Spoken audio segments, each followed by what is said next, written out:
All right, we're live. Let's just go ahead and, if you guys don't mind, let's do roll call this morning, just so everybody online knows who's here. Good morning, Mr. Chairman. This is roll call for August 29th, 2025. Senator Crago? Here. Senator McEwen? Here. Senator Pearson? Here. Representative Banks?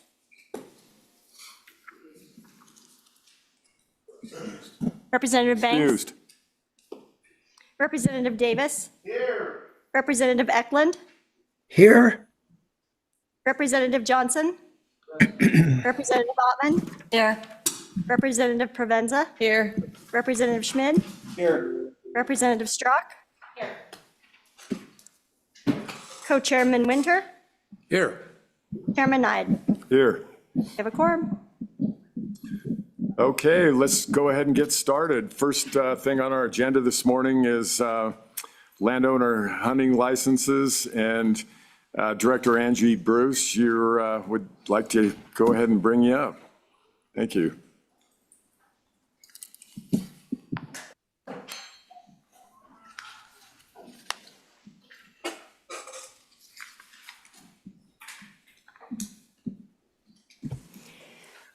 Well, good morning, Mr. Chairman and committee members. Angie Bruce, Director of Wyoming Game and Fish. Today with me is Dan Smith. He is the Chief of Wildlife. Thanks for having us back to talk about this important subject. We talked quite a bit about it at the July meeting and really focused on the direction that our commission was proposing. So we're here to give you a follow-up from that meeting and then answer any questions as well. So one of the handouts we provided at the request of the chair was to talk about the history of landowner license in the state.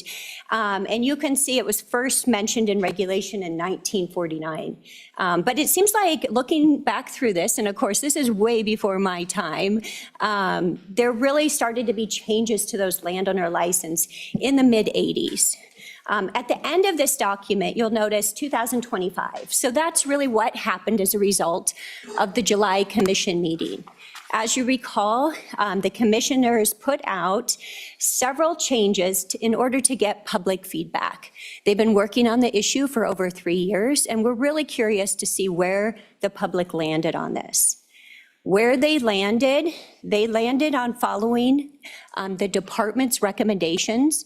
We recommended not going forward with 3 of the items that they proposed. And Chief Smith will go through those in more detail in a minute, but where they did land, and you'll see on that document, is they changed the definition of immediate family member to be expanded to include step-parents and stepchildren, kind of modernizing the language, I would say. And then secondly, they also amended and added the provision for landowner involvement in qualifying for those tags. So just defining the landowner's role in that. And then thirdly, they did an amendment to the department's recommendation, and that's the last thing on there. They added that landowner license qualifications be reviewed and verified by the department at least every 5 years. So that was an amendment to the department's recommendation. So with that, I want to thank Senator Pearson for coming to the commission meeting. The commission meeting was very good discussion. We spent an entire day on the topic. We had about 25 landowners and constituents come and speak and really have a good discussion with the commissioners. Lots of questions, lots of back and forth to really understand the perspective of all of those who testified. So again, spent almost the entire day on the subject, and this is where they landed. But I'm going to turn it over to Chief Chief Smith, and he'll provide a little bit more detail on where they ended up. Go ahead, Mr. Smith. Good morning, Mr. Chairman, representatives and senators. Again, my name is Dan Smith. I'm the Chief Game Warden and Wildlife Division Chief for the Game and Fish Department, replacing Chief King. So it's early in the morning still.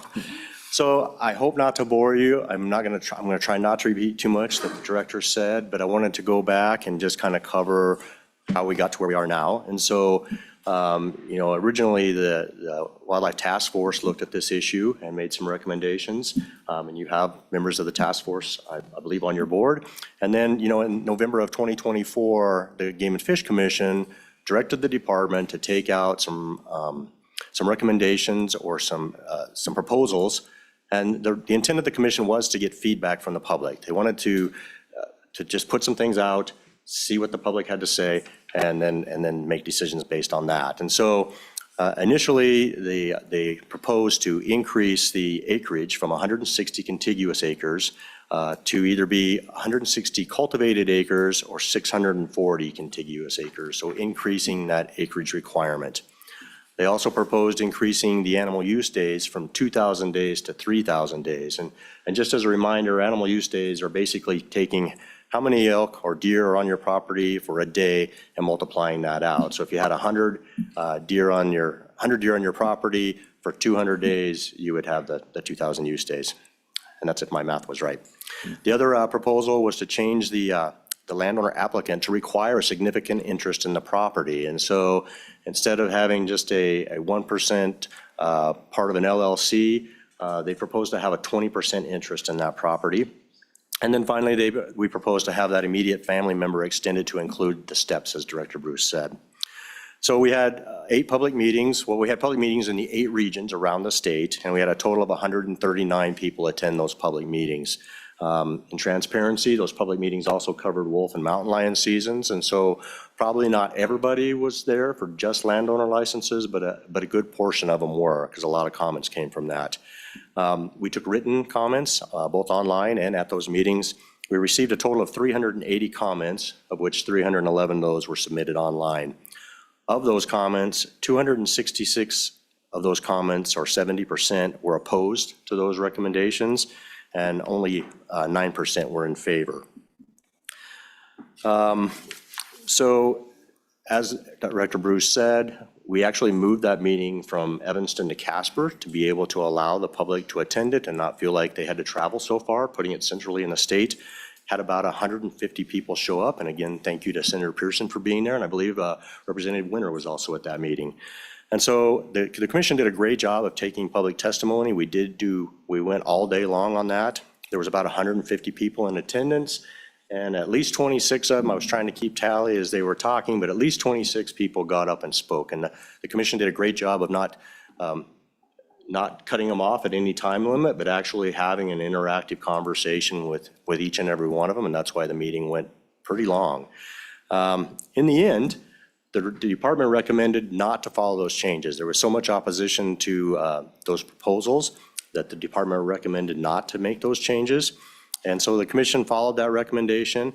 And so the final decisions were to leave it at the 160 contiguous acres as it was before, to not change the animal use days from 2,000 to 3,000, and to remove that significant interest definition from 20%. And one of the reasons that came up during that is that we were trying to address a problem of maybe having only a 1% interest in an LLC or a corporation and still getting a landowner license. But what we found out is there was actually some families with very large ranches that certainly meet the animal use days, but they had 12 owners in their family corporation, and so nobody owned 20%. And so that's why the commission backed away from that, because that was not the intent. It wasn't the intent to have that result of getting people not to have licenses that were providing a lot of wildlife there. They did accept the recommendation to expand the definition of immediate family member. Again, getting with current times. We have a lot of families that have step children, step parents, step siblings. So then finally, the other direction was, as Director Bruce says, part of that decision was that at least every 5 years, we will go back and reevaluate all properties, making sure that they still qualify, removing those that don't qualify, or adding additional ones if they request us to. And to get that started over the next, we're going to try to have it done in 2 years, but at least in the next 3 years, we're going to go back and reevaluate every single property that is currently getting landowner licenses and making sure that they qualify. And with that, I would stand for any questions. Committee? Senator Pearson, go ahead. I struggle with this. Thank you, Chairman. So we've had a lot of discussions on this. And I want every stakeholder involved in whatever we decide as far as landowner tags in Wyoming. We've had discussions about going back to the reason that landowner tags started, possibly doing that, possibly increasing coupon, possibly doing something similar to what some other states are doing. I just want to let the public know that the landowner transfer tags is not off the table, but we are trying to have discussions with all of the stakeholders. In my mind, at that commission meeting, like what I thought is you should grandfather the 160s in that are now and then go with your rules, the originally proposed.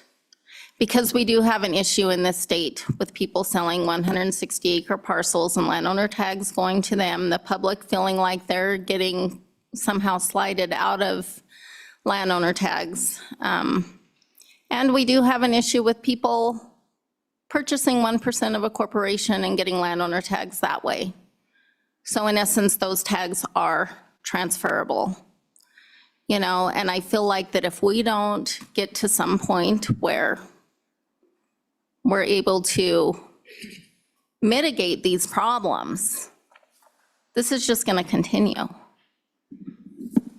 And I feel like, in my mind, that the commission kind of failed by not, you know, I feel like that the commission caved. You know, you could have very easily grandfathered the people in and then implemented your new rules to mitigate some of this stuff. But that's my own opinion, because we're never going to get ahead of this unless we change things altogether and maybe go back to the original intent.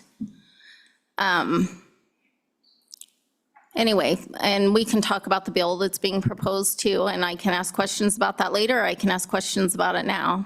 It's whatever you guys want. What do you want to do on that?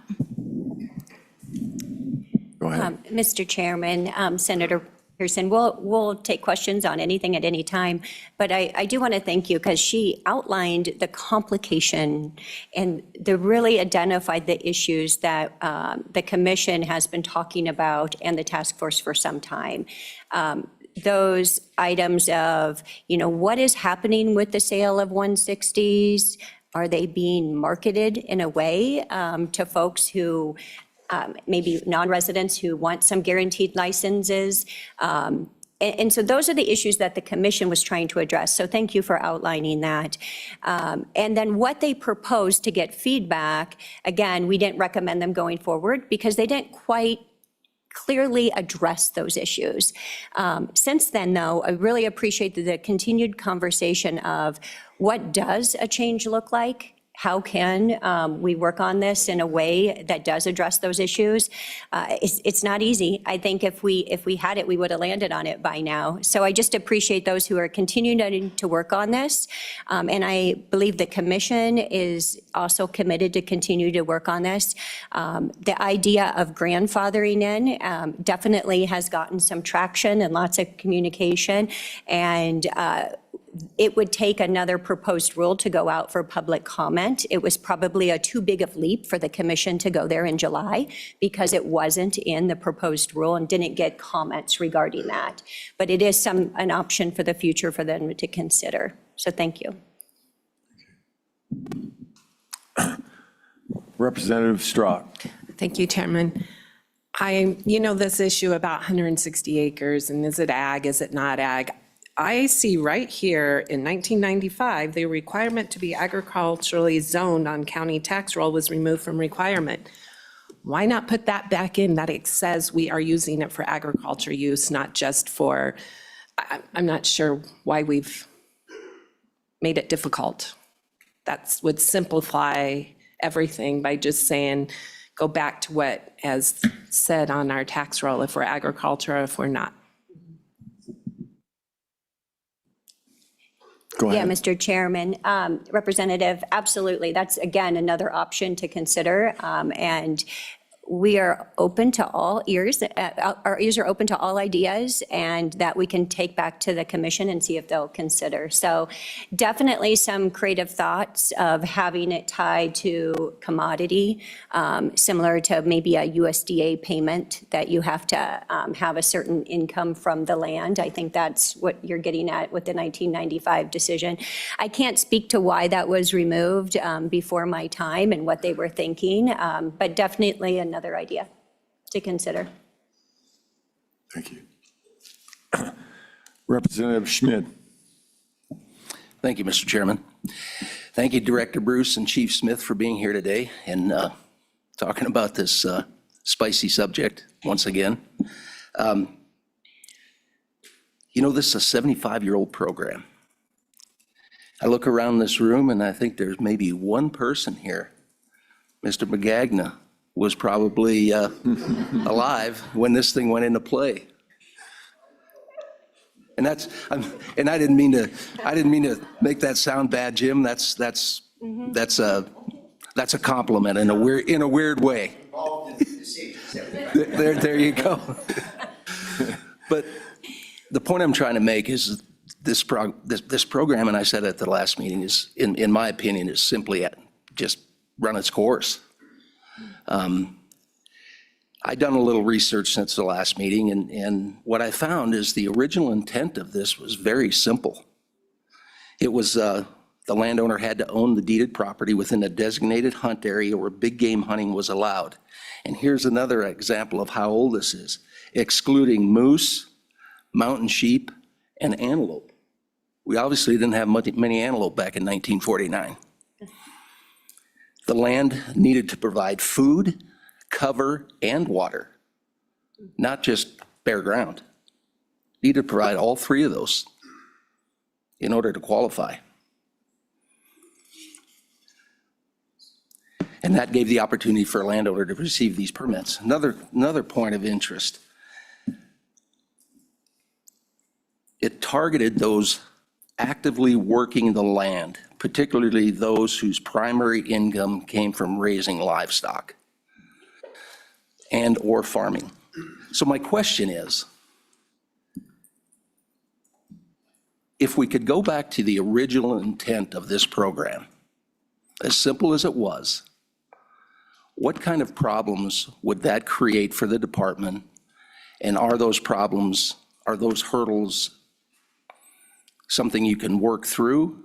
Because this thing has expanded so much, and it kind of reminds me of that old saying, no good deed goes unpunished. You know, it got expanded because we were trying to help other people do things, and it just kept going and going and going. And here we are today. And I know there's another proposal out there that's going to possibly cap the amount of landowner licenses available for certain areas. But in my opinion, that's just another Band-Aid. That's just another way to kick this down the road a couple more years. I don't see that solving the problem. And we got to solve the problem, because it's not going to get any easier the more time goes by. So that's my question, is if we could go back to the original intent, I see that eliminating a lot of the problems we have today with the abuses that we experience. I just don't know what other kind of problems that's going to create for the department with everything else that's been attached to this program. So that's my question. Thanks, guys. Go ahead. Mr. Chairman, Representative Schmid, very good question. And I think one of the things we would really want to look at and define is that working land piece, and defining that to give our game wardens and biologists, folks in the field, clear direction on what that would mean. I could see where that could be a little bit problematic. I'll maybe let Chief Smith talk to more about that. And I think we would hear still a lot of comments regarding a proposed rule that said something like that from those that would not benefit from the change, right? So again, you think about what we're trying to achieve, and that will exclude people who are currently getting some of the tags. And that will create quite a bit of opposition. But again, it's a choice that we make. Who do we want to get these tags and why? And if we clearly define that up front and then have the support of the people in the state to move forward with that, that's definitely something we could process and move forward with. So, but do you want to elaborate a little bit more on that qualification piece and how you think that might work? I can try. Mr. Chairman, I think in the current statute, it even talks about providing habitat. And so one of the struggles that I see is that working ranches certainly provide habitat, and working farms certainly provide habitat. But there could be a lot of non-agricultural based property that's still providing habitat. And so as we start trying to figure out what provides the best habitat for wildlife, because we absolutely depend on private landowners for habitat. We've said that over and over again, that we so appreciate private landowners in Wyoming because they provide habitat for wildlife. And so as we try to figure out what provides habitat and what doesn't, that's a little bit of a challenge. But as the director said, if we could start trying to get back to the original intent and trying to define what some of those requirements are more strictly, maybe that would get us to where you're trying to get to. Follow-up? Yes. Yes, please. Thank you, Mr. Chairman. Go ahead. So Chief Smith, so when you talk habitat, that basically covers what? Cover, feed, and water. Habitat encompasses all three of those.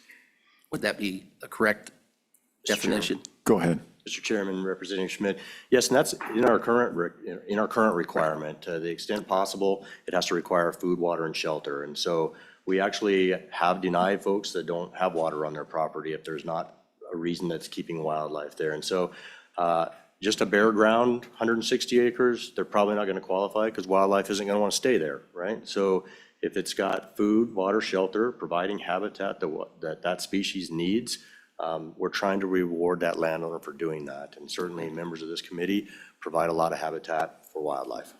Thank you. Yeah, so Thank you, Mr. Mr. Chairman, Chairman. if I could follow up to that too. Yes, go ahead. This is a really good conversation because that habitat piece is required now. But I think what I'm hearing from you guys is that working lands piece, so earning income off the property. So that part is, that would be a change and a change needed by our commissioners and regulation in order to go there. But then trying to define what that is that one or two horses on the property? Is that a certain number of cattle? What does a working lands mean? That's where I think we need to spend some more time sorting out if they were to go there. Thank you. Thank you, Mr. Chairman. Thank you, guys. Representative Winter, Co-Chairman Winter. Yes, thank you, Mr. Chairman. Director Bruce and Chief Smith, at that last commission meeting, and I think it was brought up earlier at this meeting that about the, currently there is some belief that these licenses are being sold through the different corporations because of certain percentages of ownership and so forth. So I was hoping that you could delve into that somewhat and figure out what is going on and if we can curve that some way or utilize it to help the landowners and do it the right way. It sounds to me like it's kind of under the veil of darkness, and we need to bring it out and know what's going on. So thank you. Go ahead, if you'd like to respond. Maybe on the issue of how do you enforce that piece? Mr. Chairman, Mr. Co-Chairman, as we've continued to look at that over the last, I don't know, seems like we've been looking at this since the 80s. It's a complicated thing. We've had two internal committees within the agency trying to sort through this as well. And where we've always struggled with is coming back to trying to figure out how to enforce it. So, Mr. Chairman or Mr. Co-Chairman, if you subdivided your property among your family and that was for purposes of your estate planning, we don't want to interfere with that. And so trying to figure out what is legitimate for actual estate planning for your family and what is trying to manipulate the system so that you can get or transfer a landowner license is very difficult to prove. And if we try to make that assumption and try to prosecute that, a judge just isn't gonna, it's very hard for us to go to court and try to prove that your intent was to try to subdivide it for a landowner license as opposed to for some other purpose, for either a business purpose or a family estate planning. And so enforcement of it has been very difficult. If you look at our current regulation, it says that you can't buy 160 acres for the sole purpose of getting a landowner license, but that's very difficult for us to prove. Maybe you bought 160 acres because you just bought 160 acres and it happens to qualify for a landowner license. And so it becomes very hard to enforce is our struggle right now. Follow on? Yes, please. Thank you, Mr. Chairman. What I was referring to primarily was the testimony given by an outfitter that these sales are occurring primarily in these corporations, and where they have there's a 1% or just a certain percentage ownership, which I don't think is really specified that way, but just because they are a member of the corporation, they've been given these licenses and then they've been receiving licenses for that. So that was what I was getting at, not necessarily this 160 acre situation. So thank you.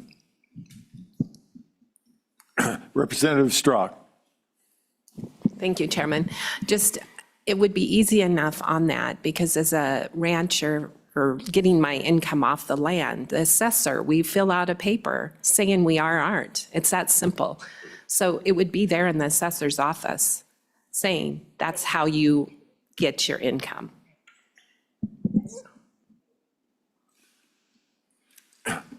Representative Davis.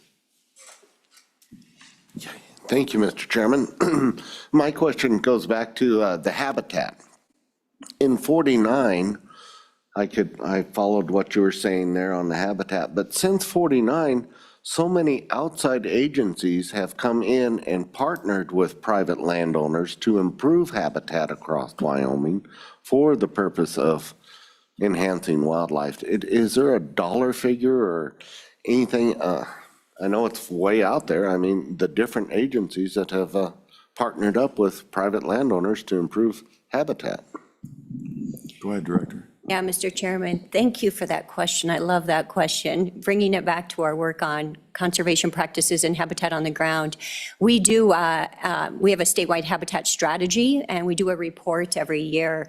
I don't know if I have the numbers quite right, but this past year, we spent with partners over $13 million on habitat projects. So definitely a priority of the department and all of our partners as well. When we started the Big Game Pilot Program, and in 3 years alone, we brought in an extra $33 million from private foundations and from USDA to give to programs that were primarily focused all on private lands. So it definitely is a priority of the department to work with private landowners on habitat and always looking for more partnerships and funding opportunities to do so. So absolutely, it's a goal of ours to continue assisting landowners with that. Thank you. Committee, anything else? Senator Pearson? Yeah, we'll go ahead and do this and then maybe go to public comment if there is any. So yeah, go ahead and ask questions if you'd like. Thank you, Mr. Chairman. So Chairman Winters had a bill draft on capping landowner tags. I don't know if you guys can all look at that. I'm against capping landowners in these 5 areas, like giving the commission the free rein to start capping landowners, I don't agree with. If you want to put something in there that the people that will be capped are the 160 acres or the 320, non-cultivated, those will be the people that are capped, or the out-of-state landowners, those will be the people that are capped. But to just say that if they want to cap, if the commission wants to cap landowners in these areas that have a lot of landowner tags or the tags are occupied by landowners, and then just the commission being able to decide and then putting those landowners into a draw and all of that, I don't agree with. Now, if we want to put something in there, like I said, as far as the only people that are going to be capped are out-of-state landowners, 160-acre landowners, 320, uncultivated, then maybe that's an option. But I just don't feel comfortable with capping landowners that truly are providing habitat for wildlife, ranchers, ag people. I just don't think that that's a solution, because once again, we're hurting the landowners, to make the public happy. And I understand the problem in these areas. But at the same time, I feel like that, and don't take offense to this, I feel like that the commission has created this problem. And now we're having to deal with it. The state legislature is having to have these discussions to try to fix it. And at that commission meeting, everyone there was so panicked about the legislature having any say in any of this. We don't want it to go to the legislature, and we certainly don't want it to go to the Ag Committee, were comments that were made. But those of us that are on the Ag Committee see what's going on in the state. We see what's going on with wildlife. We see what's going on with damages on our land. We see what's going on, and like I said, from day one, I love our hunters down in our area. And so I don't agree with this bill as written. Thank you. Thank you, Senator. Representative Johnson. Thank you, Mr. Chairman. I would just like to suggest a few changes that go to the 160 acres. You would have to make the majority of your income from that land, agricultural land. Limit the licenses, landowner licenses, to 2, and allow them to be transferred. And that's my thought for today. Any comments on that, Director? Mr. Chairman and Representative, appreciate the comments. That seems like we're having a theme here where you want the commissioners to go back and take another look and what they can do in regulation, and looking at that 160, looking at the income piece, the working lands piece. I'm also hearing to take another look at that corporations issue. And again, we've looked and we're struggling with that one, but take another look to see if there's something we can do in commission regulation to address that piece as well. Of course, transferable license and cap, that would be statutory authority. So I believe, that would be the bill in front of you outside of commission regulation. But for commission regulation, we can take a look at those other things that we've talked about so far today. Thank you. You good?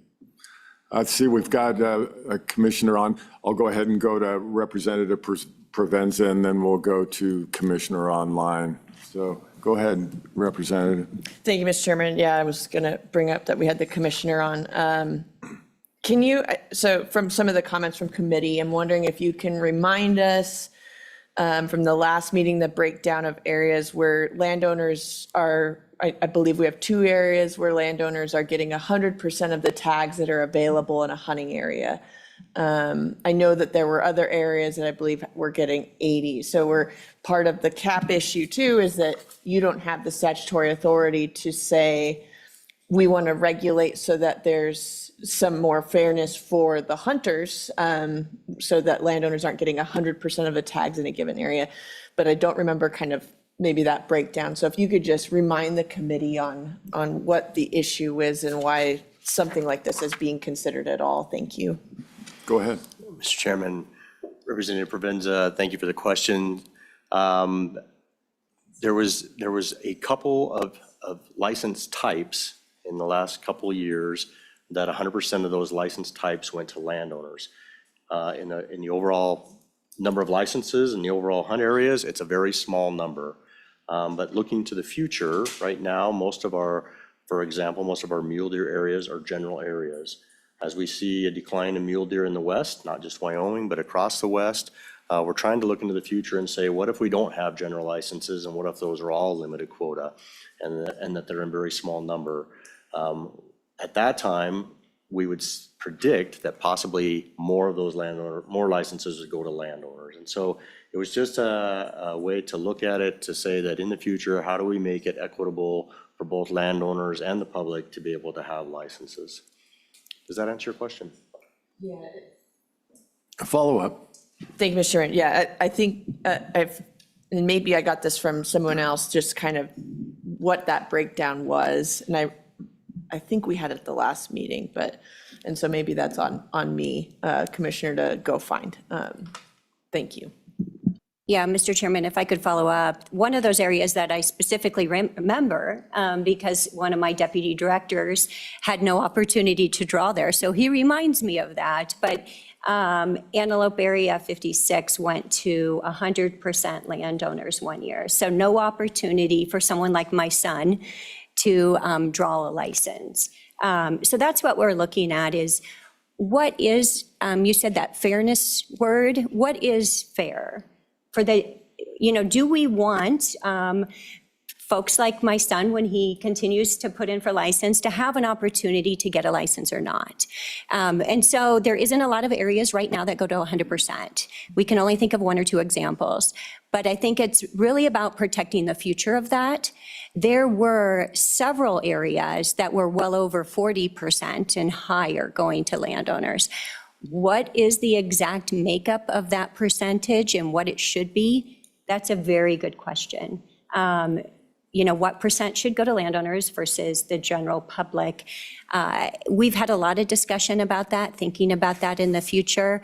I've heard suggestions like we should look at the hunt area and see how much is private land versus public land, and maybe that's a consideration to take into play. Currently, the commission does not have the authority to set a cap for landowners in a specific hunt area, and that's what this bill would do, is give that authority. So if it was deemed fair in the future to do so, that they would have the ability. Does that help? Let me go to the rest real quick. Is that okay? Katie, are we good to bring Commissioner Bell in? Go ahead, Commissioner Bell. Oh, thank you, Mr. Chairman and members of the committee. I appreciate the opportunity to speak on this. Just a little bit of background.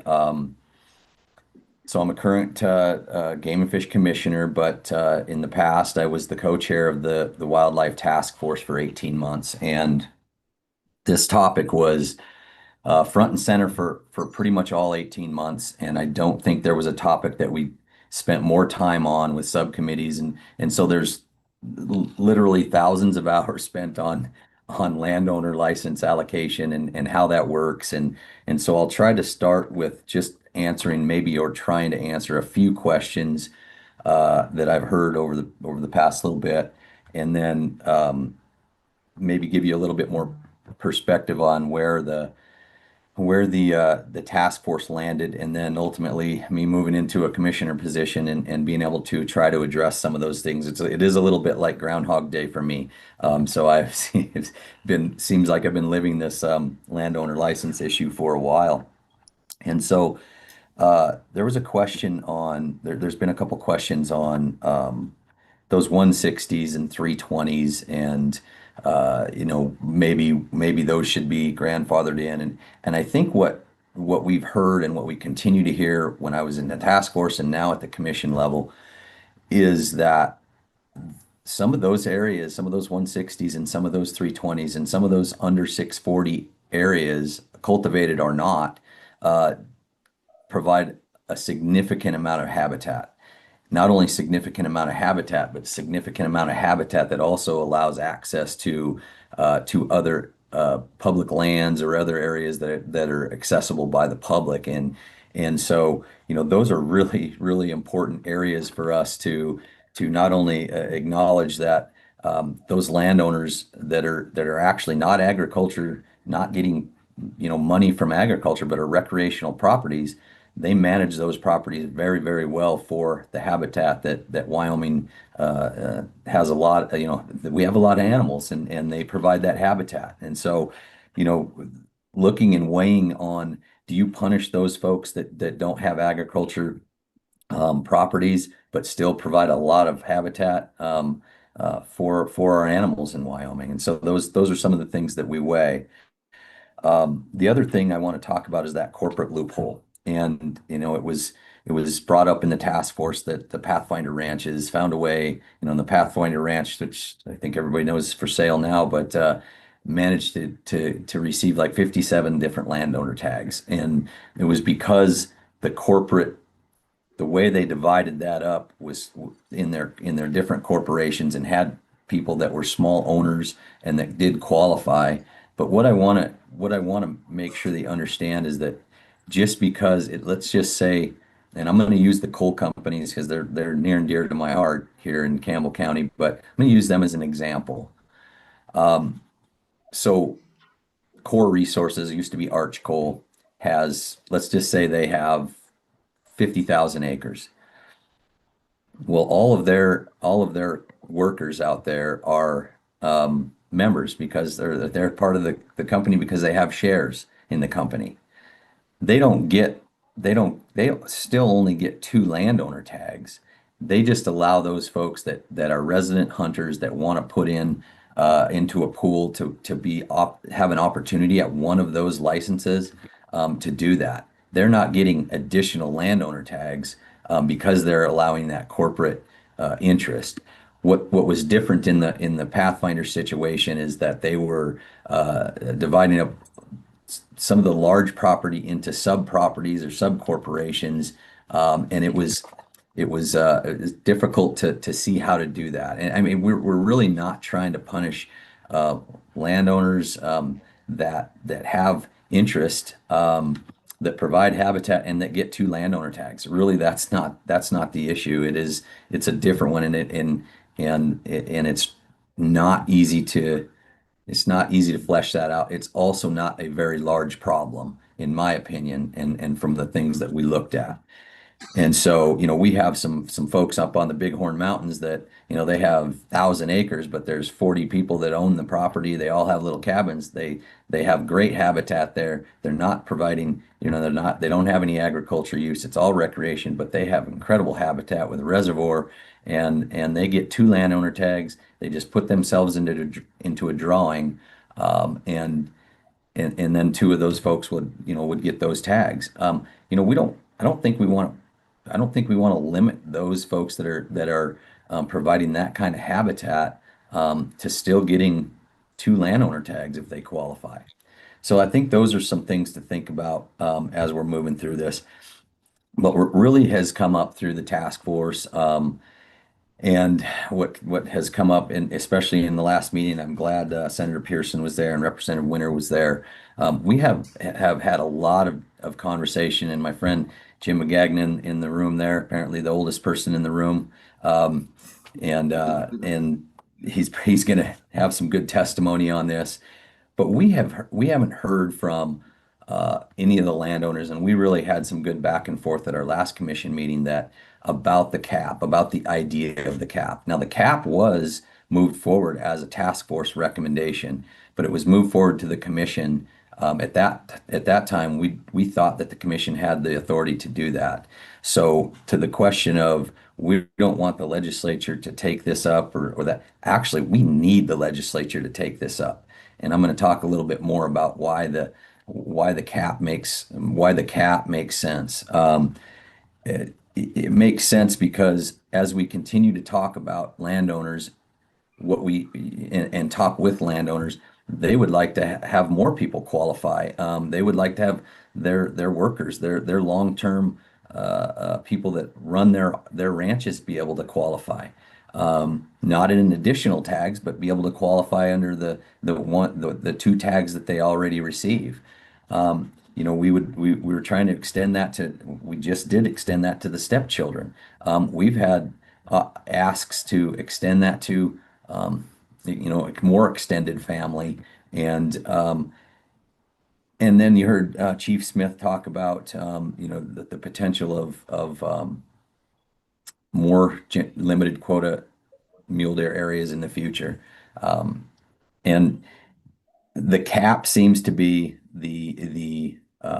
and it doesn't have to be the same cap in every area. I think the language that you see in front of you gives the commission, it says may, gives us the authority to address those individually if they need to be addressed.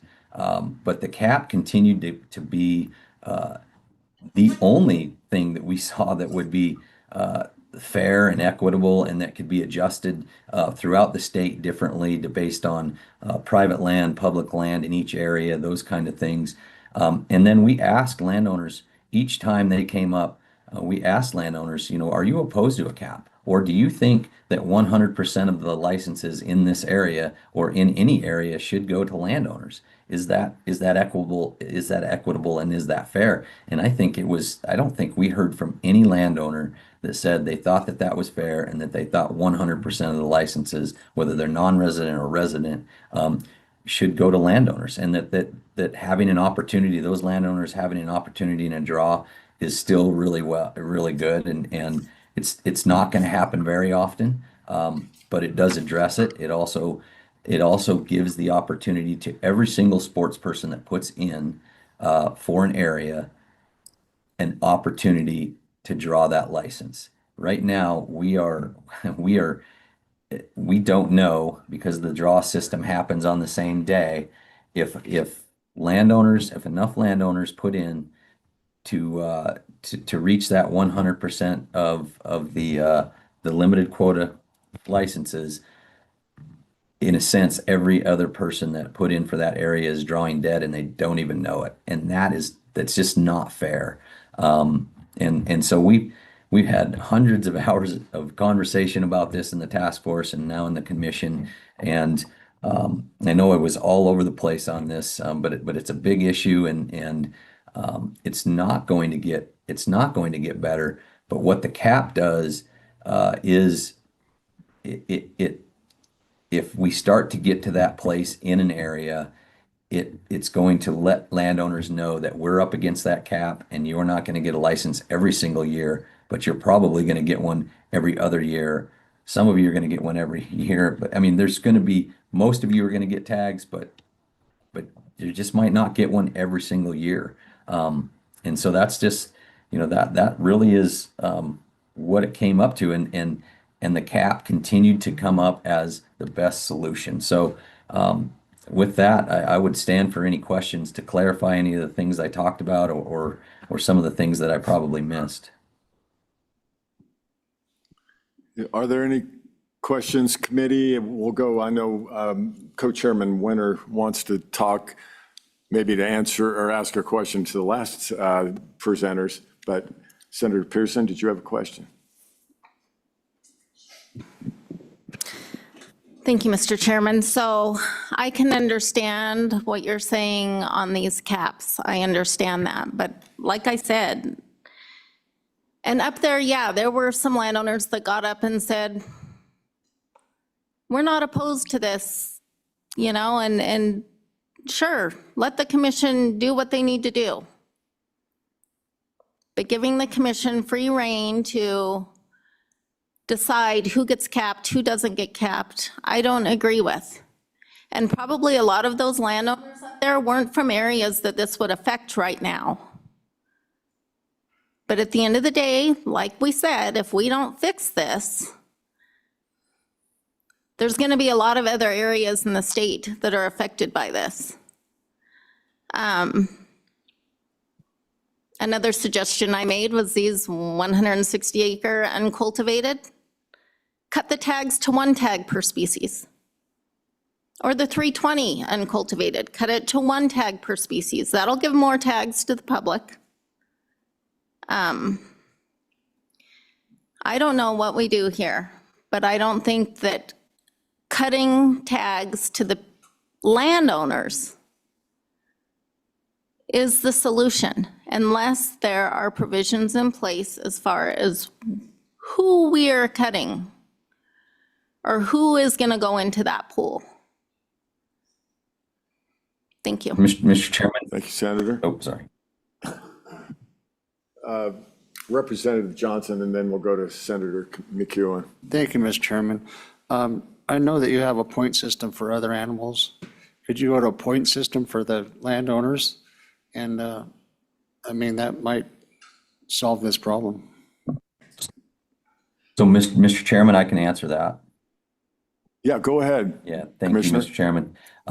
So as far as the point system goes on non-residents, we do have a point system in statute that allows those folks, and Director Bruce is going to correct me potentially if I'm wrong. And so when those landowners in a non-resident situation, then they do get points to the next year.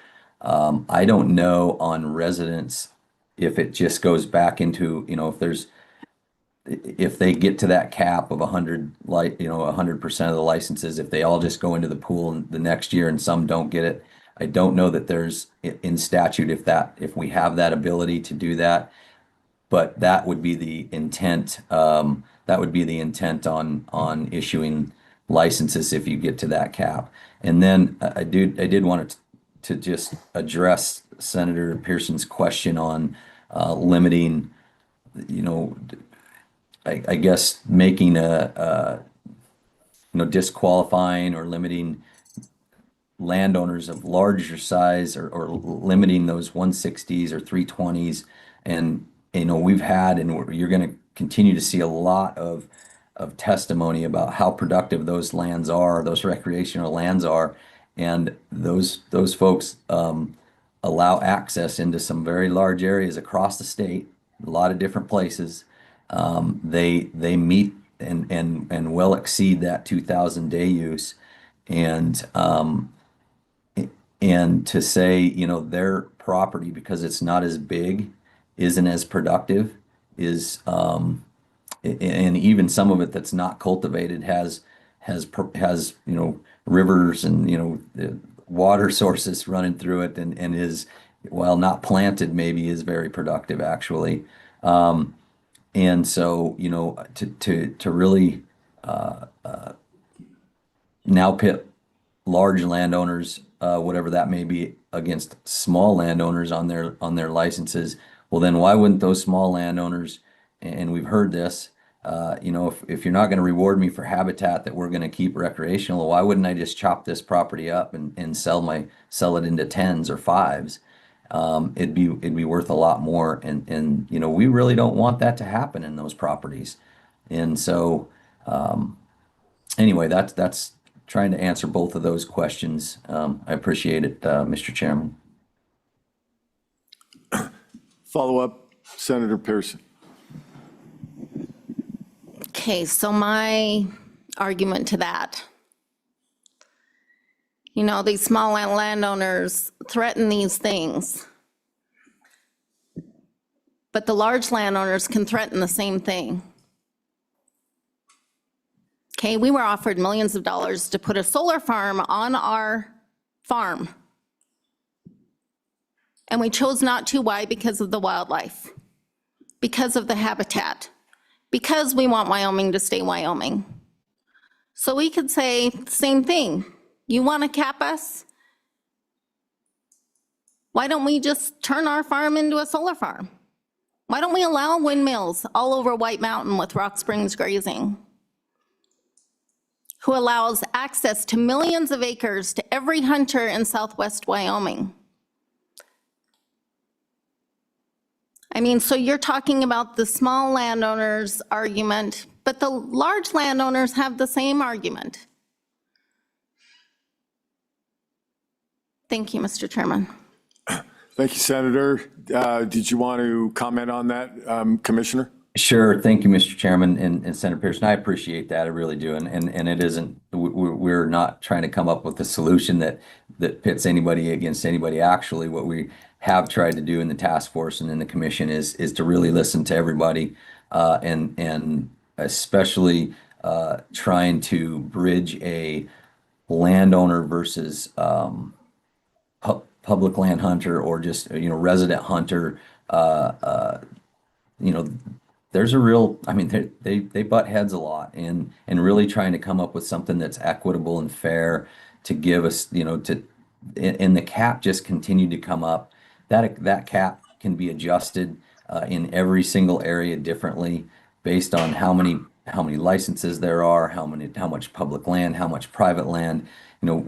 It can be very complicated. So having the ability to have the commission deal with that on a potentially yearly basis in each area, I think is a better place to have that than in the legislature. And that's really what we're talking about with Representative Winter's bill right now. And this conversation is trying to come up with something that that most of the people that we've heard from think that this kind of situation, a cap situation, would work and would really, it's going to be, it's going to be something that will continue to work into the future for all three of those species, elk, deer, and antelope. Thank you, Mr. Commissioner. We're going to go to Senator McEwen here, and then Representative Strong. And then I think we're pretty well on track, but let's try to keep not necessarily the legislators here, but keep the comments tight here. Thank you. Thank you, Mr. Chairman. Probably an obvious question or an obvious answer, but I have to ask it. How many limited quota licenses do not get filled each year? And I'm guessing the answer is none, but I kind of want to hear it. Yeah, Mr. Chairman, Senator McEwen, Chief Smith and Director Bruce will correct me if I'm wrong, but there isn't any limited quota licenses that are not sold. In fact, there's the demand for those limited quota licenses has continued to increase exponentially over the last 10 years. Thank you. Representative Strzok. Thank you, Chairman. So I guess my question would be, why do we even care what the landowners do with them? Why can they not just, who cares? They get two, who cares what they do? I'm going to tell you, I've never applied, never used them. My kids don't care to hunt. We don't hunt. Why does it matter if I was to apply for these two? Then I go ahead and have friends out of state, anybody. Why does it matter what I do with my two? Why? Just curious why that was ever put in, and why can't we change that and we just be allowed to take our two and do whatever we want with them? I could donate them, right? Or decide if I want to sell them, if that's the way I need to make my living. So, thank you. You want to respond to that, Director? Mr. Chairman, I don't know. Yeah, go ahead, Mr. Bell. Yeah, thank you. I'd love that. Thank you. It's a great question. This came up a lot in the task force, and we received thousands of comments in a very short amount of time on this one, and we're really talking about a transferable license, landowner license. And I think first thing is like yourself, that you qualify for licenses, but you don't apply for those. Not everybody in Wyoming would potentially be like that. And what we heard was that that if you can sell those licenses, monetize those licenses on an open market to anybody, and this goes back to Senator McEwen's question, that exponentially there is a demand for those licenses. If you could sell those to anybody, they would be worth a lot of money, and that I would imagine, and what we've heard is that those landowner license applications would exponentially increase. So a cap would become even more important if that was the case.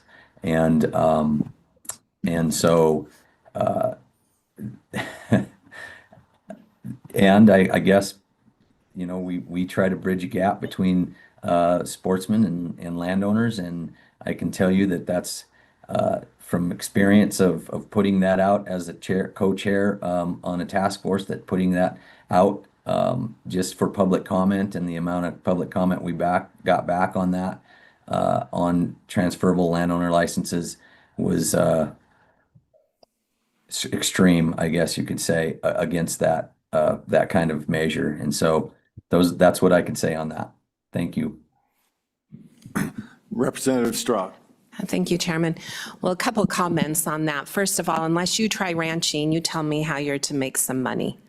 So if those persons, that's the only way they could keep their ranch going, and you do put a cap on it, but they have the two to sell. And if we don't have ranches, these people can't come hunt. I'm sorry, I don't know where they think they're going to hunt if there's not these farms and ranches to go hunt. And so and if you just do two, I still don't see what the problem is. Like if you've got the cap on it and if they choose to go ahead and make a little money that way. People put trespassing fees on there, the unreal. We have not done that personally, but then, you know, it's opened up, people will come help us fence, they help us do some work on the ranch. So I think maybe, I'm not sure who the public that fought against it personally was. So I guess that probably would be a question I would have. And it's two tags. So if that's how they able to get through, I do know that when I was growing up, my parents had 5 kids, and it was really hard in the 70s and 80s to make a living ranching. What the hunters did give Dad, and he would just say, whatever you feel, that's how they bought Christmas gifts for us quite often. So I guess till you have actually, some of this public has tried to make a living this way, I think really the landowners should have some say on what happens. Maybe you should look at that a little deeper. Thank you. Director, you want to take that? Yeah, sure, Mr. Chairman, I appreciate that. We've got Director Bruce here going to take this first. You can, yeah. Thanks, Mr. Chairman. I think what I've heard from the hunters, and I think you'll hear some public testimony today, and what was heard last year with the transferable bill that Senator Pearson put forward, is there's the fear that if tags are allowed to be transferred, sold, that will increase. Currently, landowners get about 3%. And so if that goes up drastically, then we elevate the problem. However, there's currently not a cap. As you suggested, if there is a cap put on, then there's a limit to that. So that can be controlled, how many. But currently, without the cap, the fear is that more landowners would apply because of the ability to sell. So with the cap, you could control that. Mr. Bell, do you want to chime in real quick? Let's keep our comments short, please. Thank you. We're kind of carrying on here. Mr. Chairman, I don't have anything. Thank you, Director Bruce. Exactly what I was going to say. Thank you, Mr. Bell. Representative Provenza. Thank you, Mr. Chairman. I just want to caution the committee in the dialogue we're having. I think it's okay that we can disagree with folks that are providing testimony. I'm a little concerned that instead of asking questions and asking genuine questions, we're getting into kind of a back and forth that would make members of the public not want to testify. I want to make sure that everyone from the public feels welcome and invited here. So Mr. Chairman, I'm just kind of posing that as a concern. We've already made the news in this committee on this very topic. So if we could stay to questions that help us in making decisions, I would appreciate that, Mr. Chairman. Thank you. Thank you, Representative. Co-Chairman Winter, go ahead. Yes, thank you, Mr. Chairman. I was around in 1949. I'm probably older than Mr. McGagna, but nevertheless, I wanted to talk about this bill that I did have developed on the capping for the game and fish. We met with Commissioner Bell and with Commissioner Masterson, and we all pretty much agreed that maybe this was a good thing. After I got it developed, and with more consideration and visiting with folks, I just felt like maybe there was a problem with it. And so I have not introduced it or brought it forward. So and I don't know how the Commissioner Bell got it, but I'm glad he did. But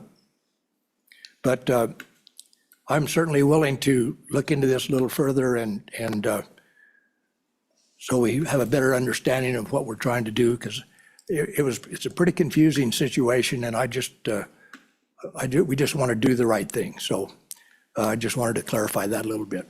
So thank you. Thank you, Co-Chairman. Anything else? Thank you for your testimony. I think we're going to move on to public comment. Mr. Bell, thanks for being here online, and let's wrap this up and invite whoever wants to come up first and that's here, and then we'll go to anybody online.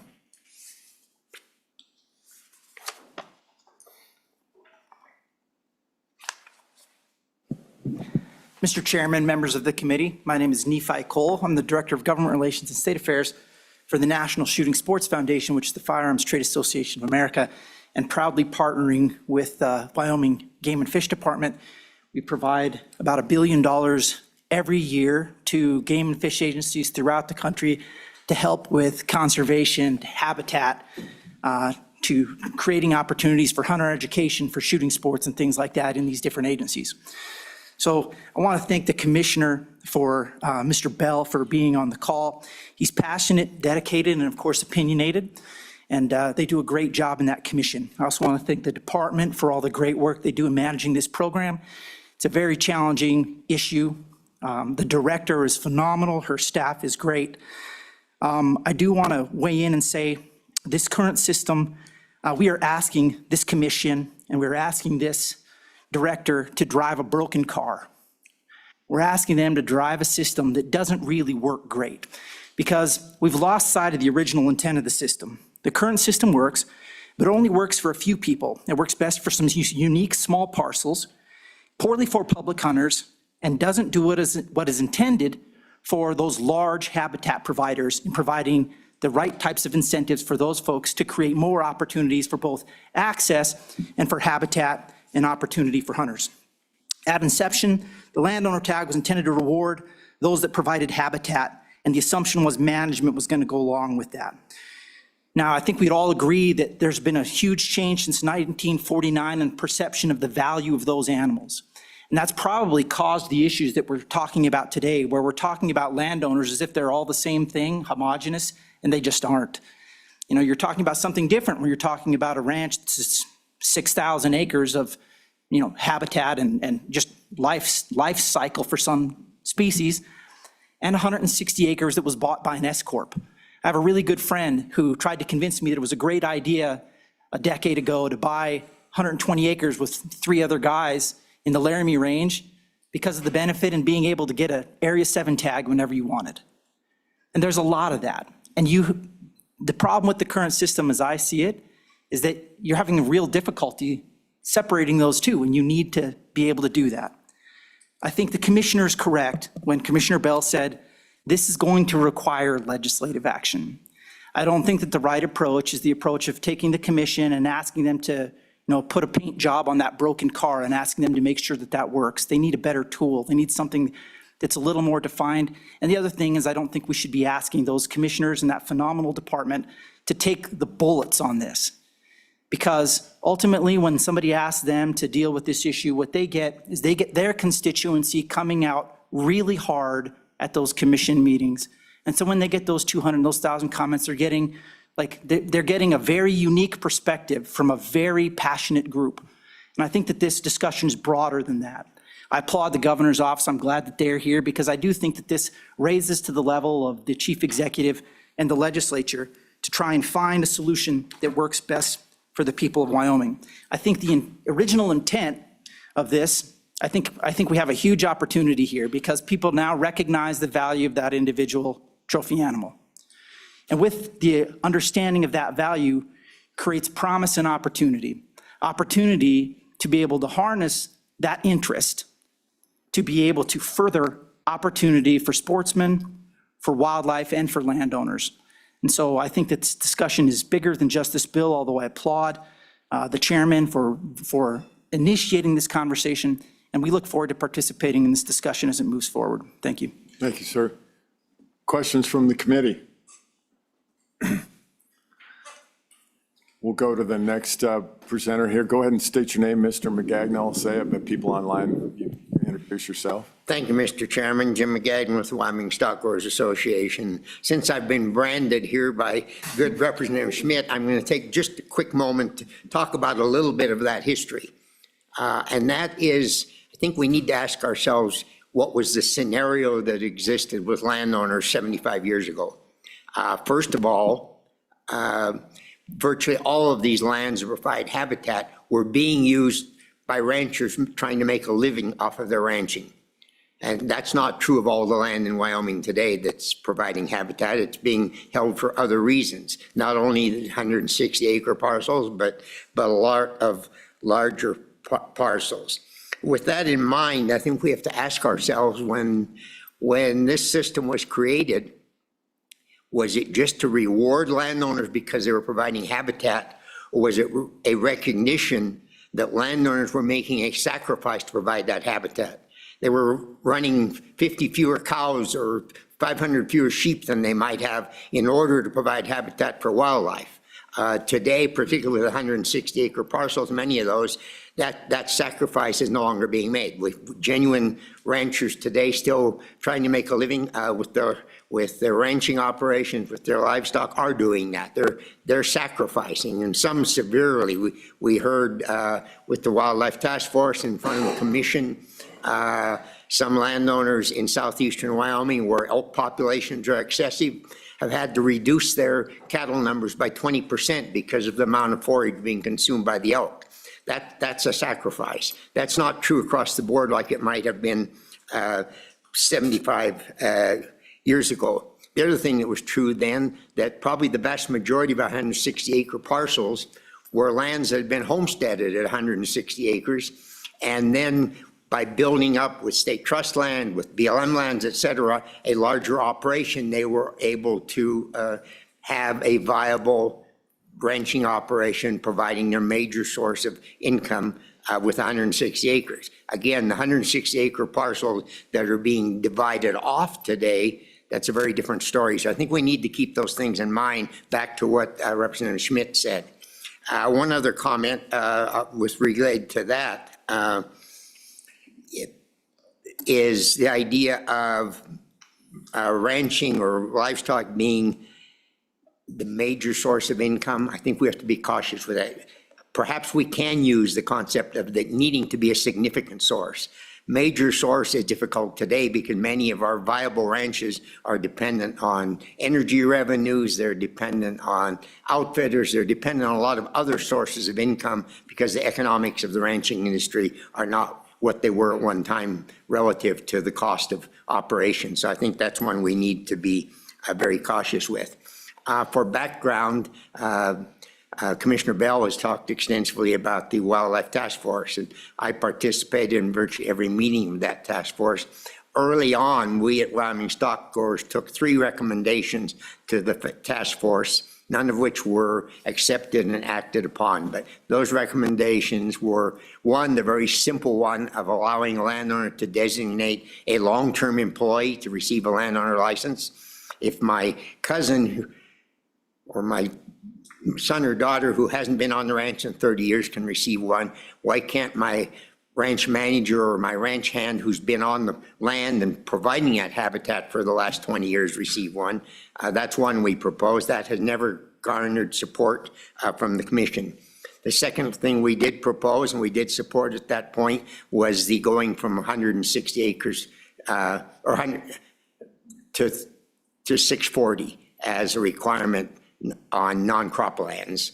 And we didn't include at that time grandfathering, but I think that's a concept that certainly needs further discussion here. And the third thing that we supported was allowing a landowner who has a landowner license. We didn't go as far as making them saleable, transferable for sale, although we certainly are supportive of that, but at least a little step forward to allow them to donate one of their licenses to a 50C3 charitable entity in the state of Wyoming. And we thought that's a way to, doesn't make money for them, but lets them feel they've made a contribution and they use that license to do so. And that didn't go anywhere. So those are all concepts that we would like to see remain out there.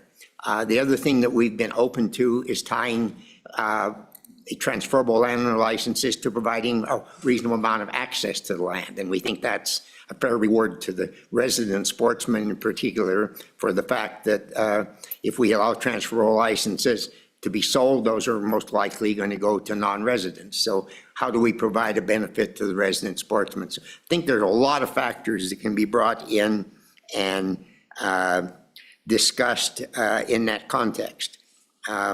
We don't support an overall cap, but we have been open to the idea that under certain circumstances, a cap might be necessary. In fact, there's a cap today, and the cap is the number of limited quota licenses are available.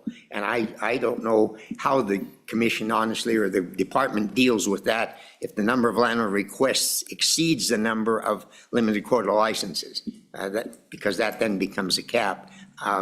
We don't feel good that resident hunters be totally prohibited from hunting in a given hunt area because of landowner licenses, but it needs to be very nuanced. This bill gives broad authority, but it doesn't really provide guidance on how the commission would exercise that authority, but that is of some concern to us as well. With that in mind, I guess our position would be that this issue needs a lot more discussion. It needs to be explored in terms of the interests of landowners, but also the interests of sportsmen, of resident hunters. And at some point, most likely needs some action by the Wyoming legislature, because I think some of the criteria, some of the issues that need to be addressed are beyond the current authorities of the commission. We enjoy the working relationship we have with the department, with the commission, but they can't provide all the answers here. But I think that a much more intense and intensive look at it, as Representative Schmidt has indicated there's interest in, is necessary. And I think the worst thing we could do is just say, well, there's opposition to doing anything. There's opposition to transferable licenses. So let's drop the subject. I don't think that's appropriate. I think the subject will continue to be here. Most of our surrounding states, in fact, allow transferable licenses, and I think a careful study of their programs and how those programs are functioning and what components of those programs may or may not fit for Wyoming is a critical part of this as well. With that, Mr. Chairman, don't want to take up more of your time, but would be happy to answer any questions and certainly look forward to continuing to be involved in this discussion. Yeah, thank you, Mr. McGagnon. If you don't mind, I'll ask you one real quick, just so I'm clear. I'm glad you brought up the transferable licenses, and it was brought up to, the ability to monetize those potentially for the landowners. I know that was the big contention up in our last meeting was, the sportsmen versus the landowners, and they were adamantly opposed to that and said that, that's non-negotiable. Your position with Wyoming stock growers is, and I guess I would agree, is that should be available to them and to be able to monetize those. Am I correct? Thank you. Mr. Chairman, that would be our ultimate goal, that should be, but we think it in ways that also respect the role of sportsmen. If that can be used as a tool to enhance access, for example, for resident hunters, that's a concept we'd be very open to. Thank you. Committee. Representative Schmidt, and then we'll go to Representative Davis. Thank you, Mr. Chairman. Hi, Jim, Mr. McGagna, old timer. We're going to have a debate separate from this meeting between Representative Winter and I on who the full-timer is. Yeah, I'm sitting next to to my co-chairman, and I overlooked him. So sorry about that, John. Anyway, Mr. McGagna, my question is, outside of landowner licenses, as we see them today, has there been any discussion within your organization about other ways to recognize and reward landowners?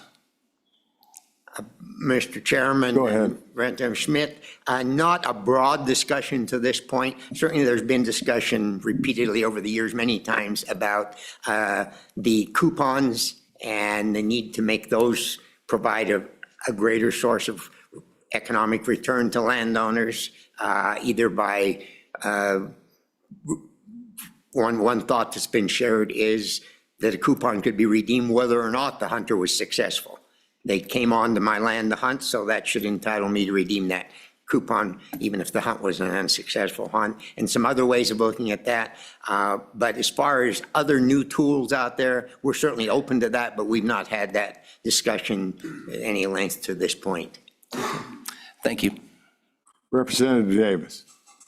Thank you, Mr. Chairman. I got a couple of questions, and I'm not sure that you can answer them, Jim, but in the limited quota area, what is the percentage of successful takes?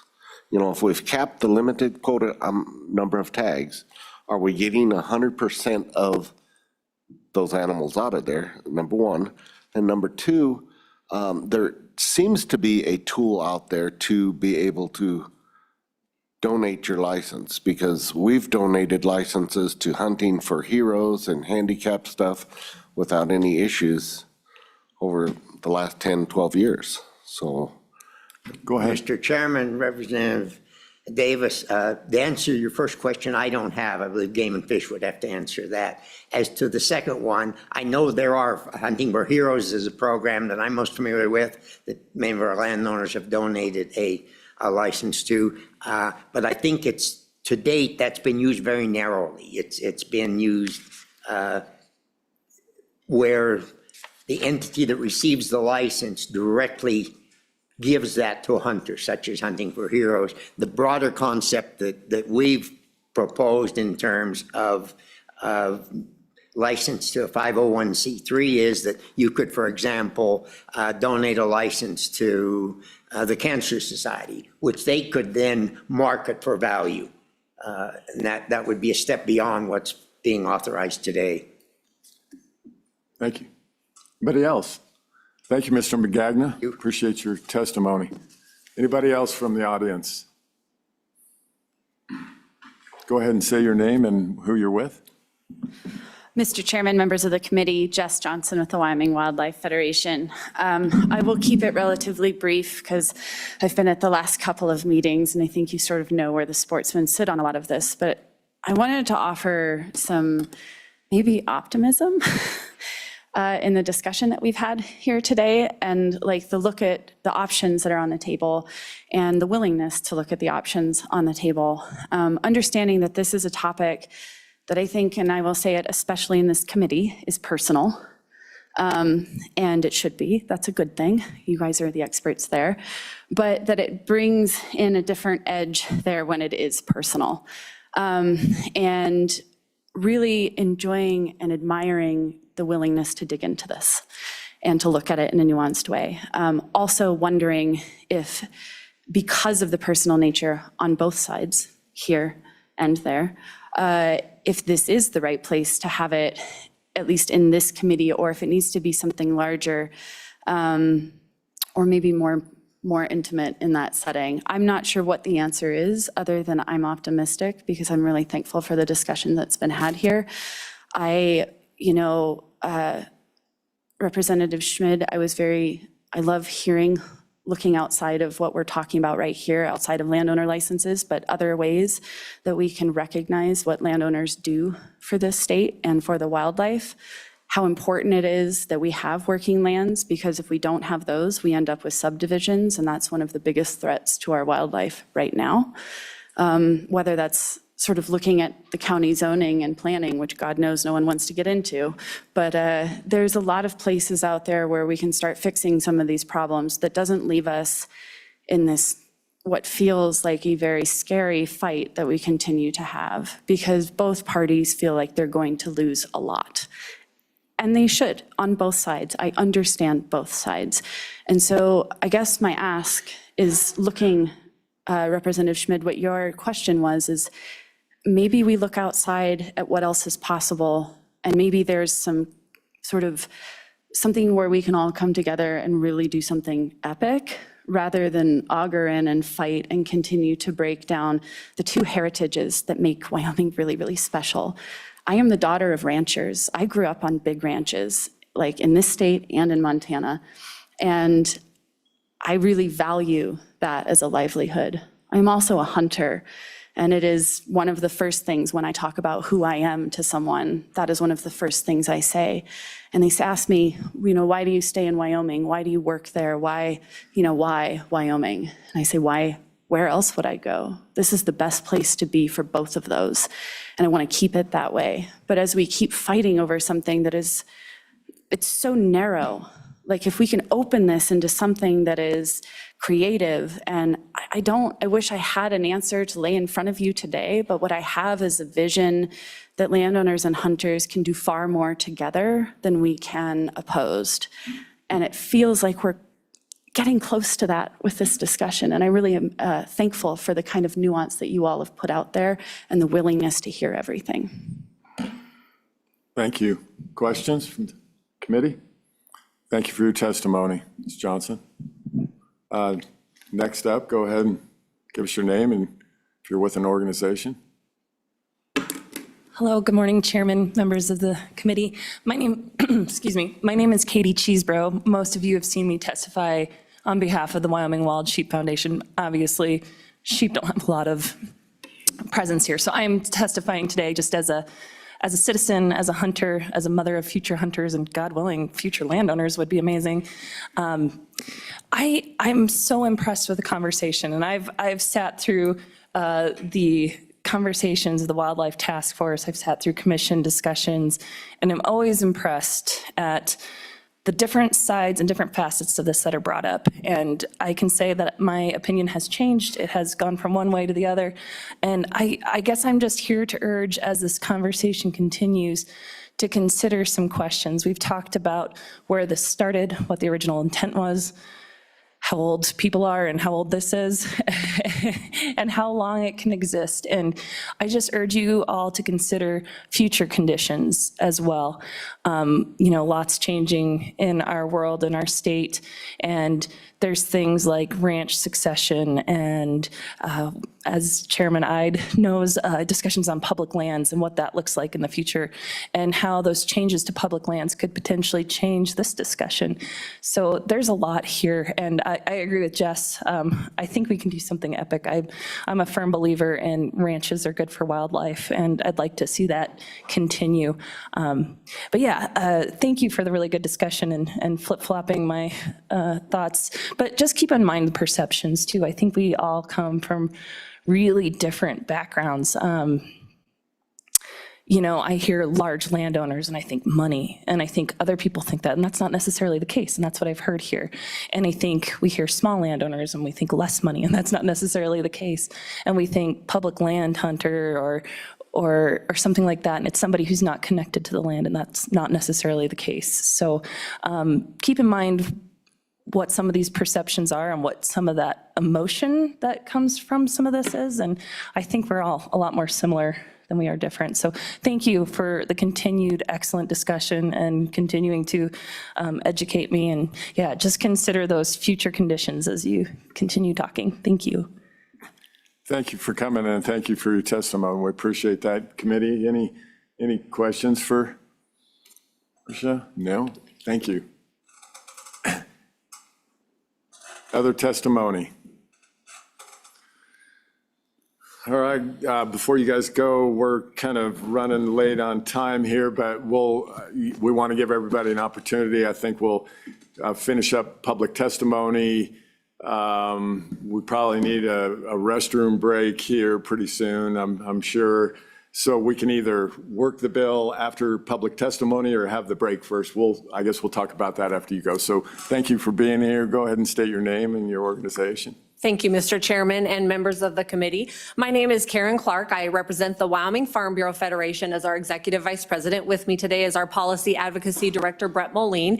Here today representing our farmer and rancher members across the state of Wyoming. And when we're looking at this bill specifically, talking about putting a cap on landowner licenses, we do not support that legislation. And as we've heard today, there's a lot of different conversations going on, and we as well respect those conversations and appreciate the opportunity to be here talking about this. We heard earlier about a broken system and how do we drive a broken system if we continue to patch it, and where are the opportunities for us to take a look at what the original intent of landowner tags was, and that is to incentivize and reward the landowners for the work that they do for the habitat of the wildlife of this great state. And so our members, when we look at this conversation, they support landowner tags being transferable. And if you look at the 13 Western states, 7 of the states have transferable tag options. And so I think there's a lot of great opportunities for us to look at what our neighboring states have done, what's worked, what hasn't worked. In a conversation with a New Mexico rancher last week, asking them,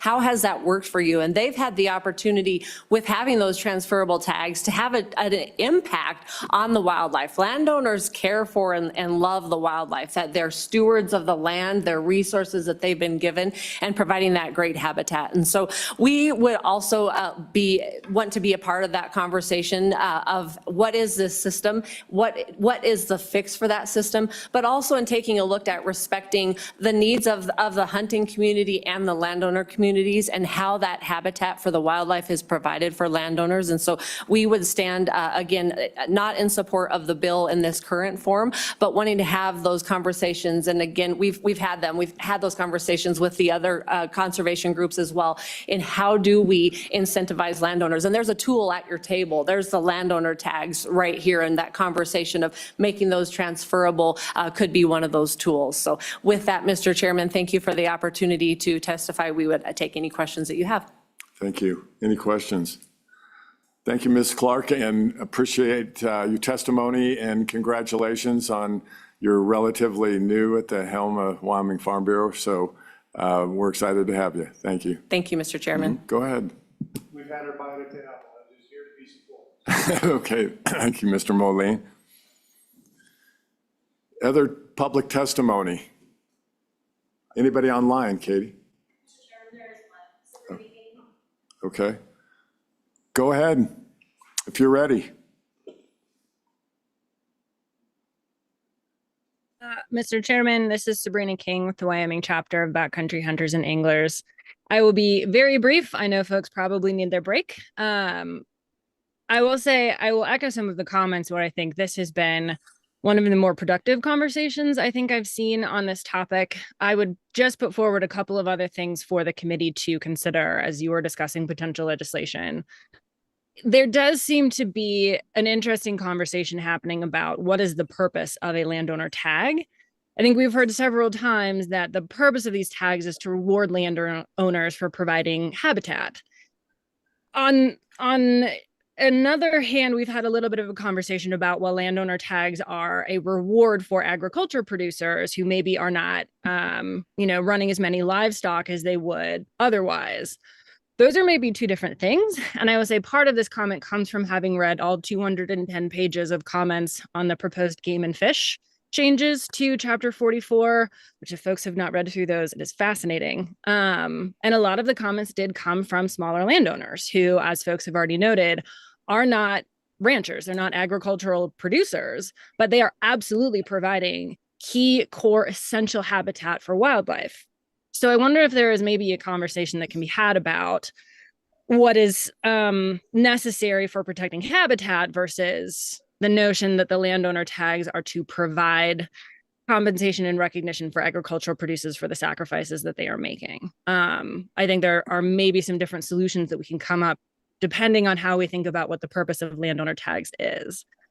The other piece, just in relation to the landowner cap bill, our membership has not had a chance to discuss that yet and taken a formal position. One thing that I will say is regardless of where that bill goes, I do think there is necessity for transparency for folks who are putting in for tags. So I don't know if this lies with the commission or if this is something that is built into a piece of legislation.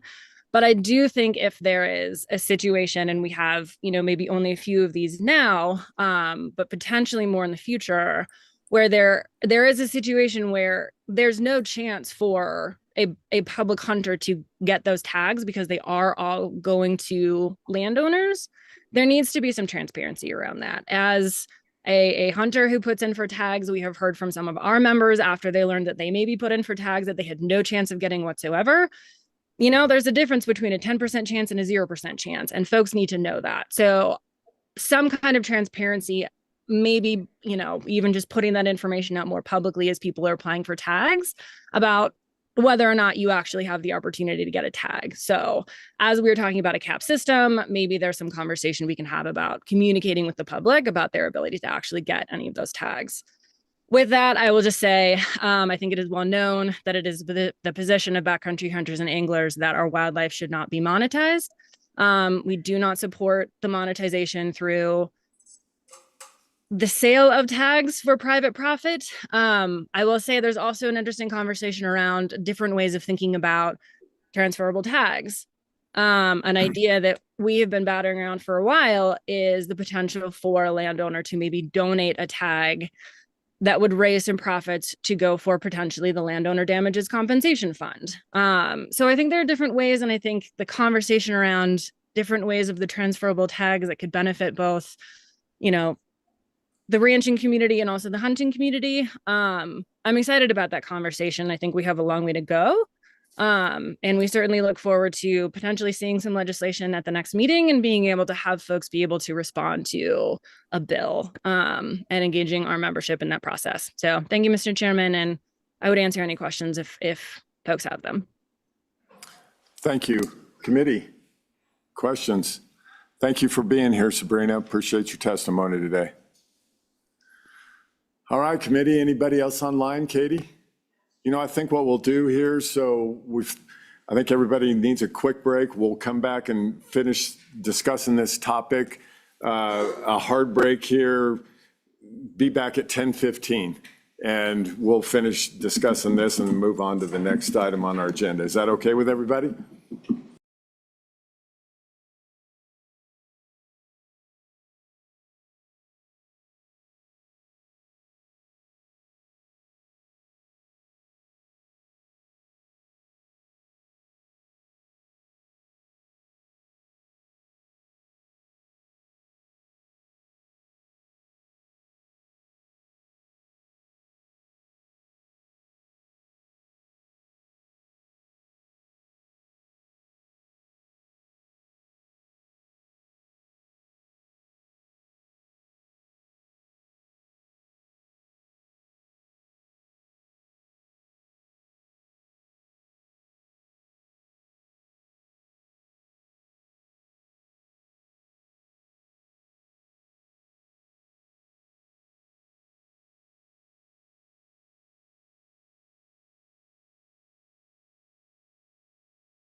All right, committee, it's 10:15 right now. Let's everybody get back in their seats and we'll move this train down the track here, see if we can get out of here on schedule.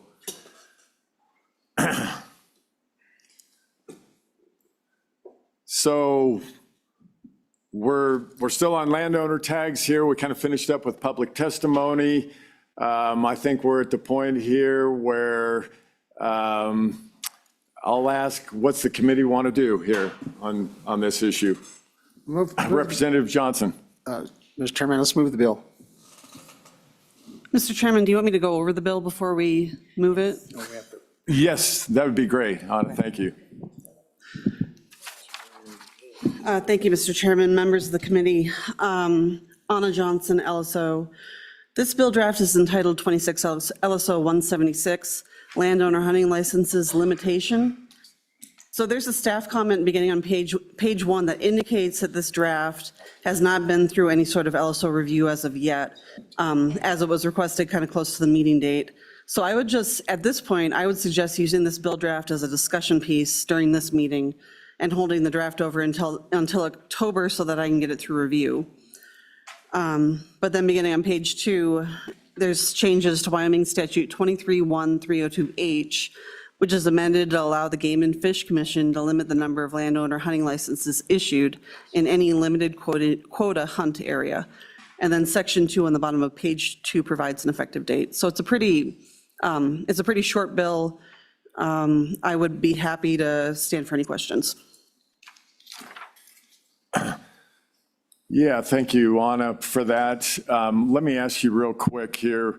We're going right into Representative Co-Chairman Winter's bill, and your comments on that bill were, let's discuss this and maybe hold it over until the next meeting. Go ahead. Yes, Mr. Chairman, just because it hasn't been through review yet, because it was requested last week. Okay. So with that, I guess we do have a motion on the floor. I don't know if that is where we want to go right now, or we want to just discuss. Go ahead, Representative Johnson. If we could use the current bill and just amend it to our liking. Representative Provenza.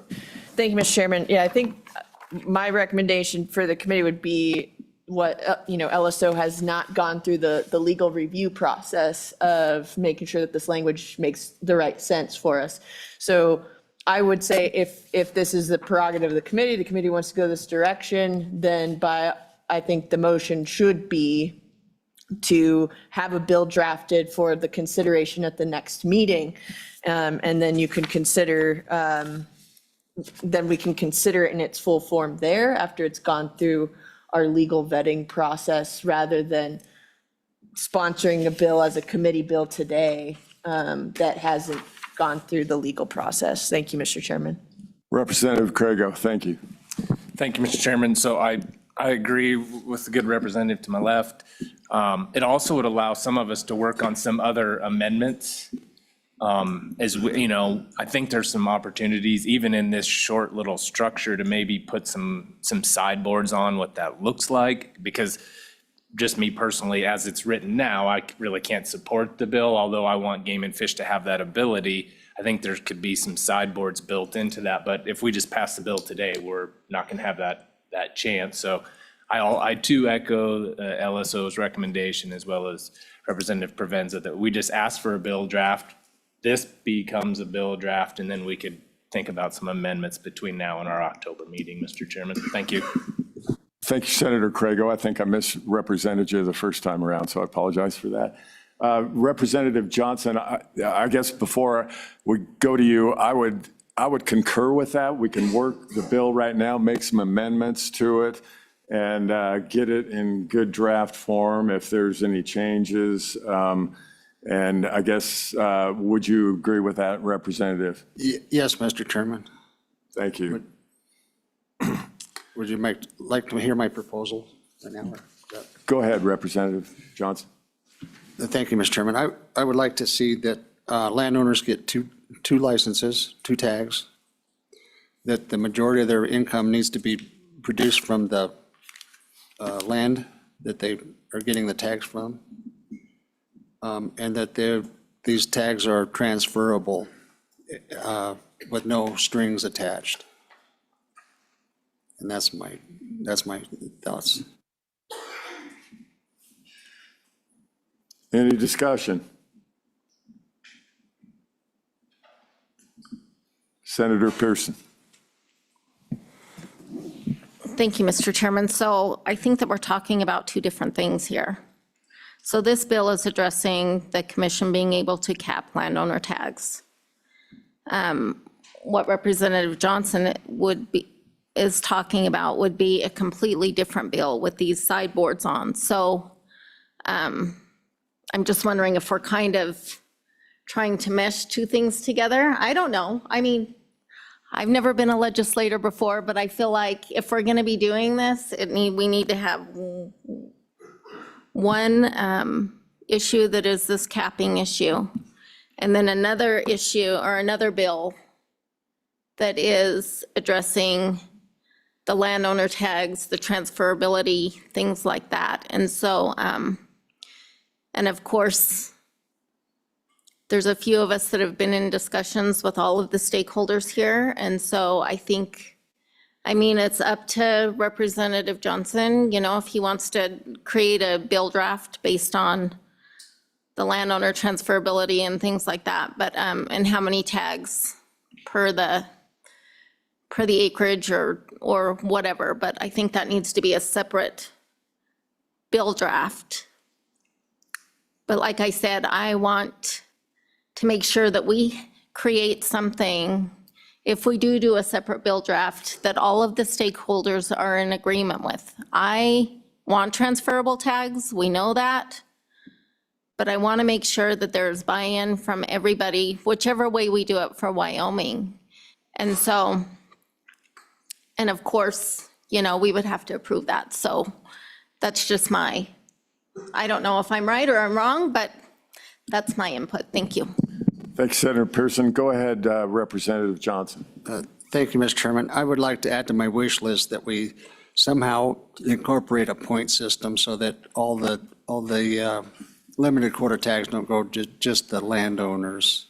And I think maybe leave that up to the Game and Fish to figure that out. I don't know what, but thank you.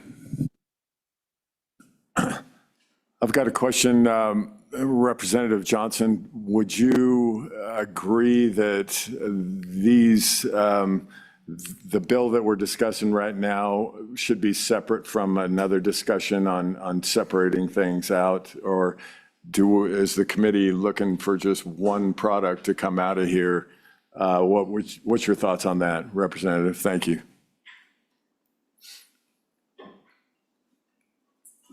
Thank you, Mr. Chairman.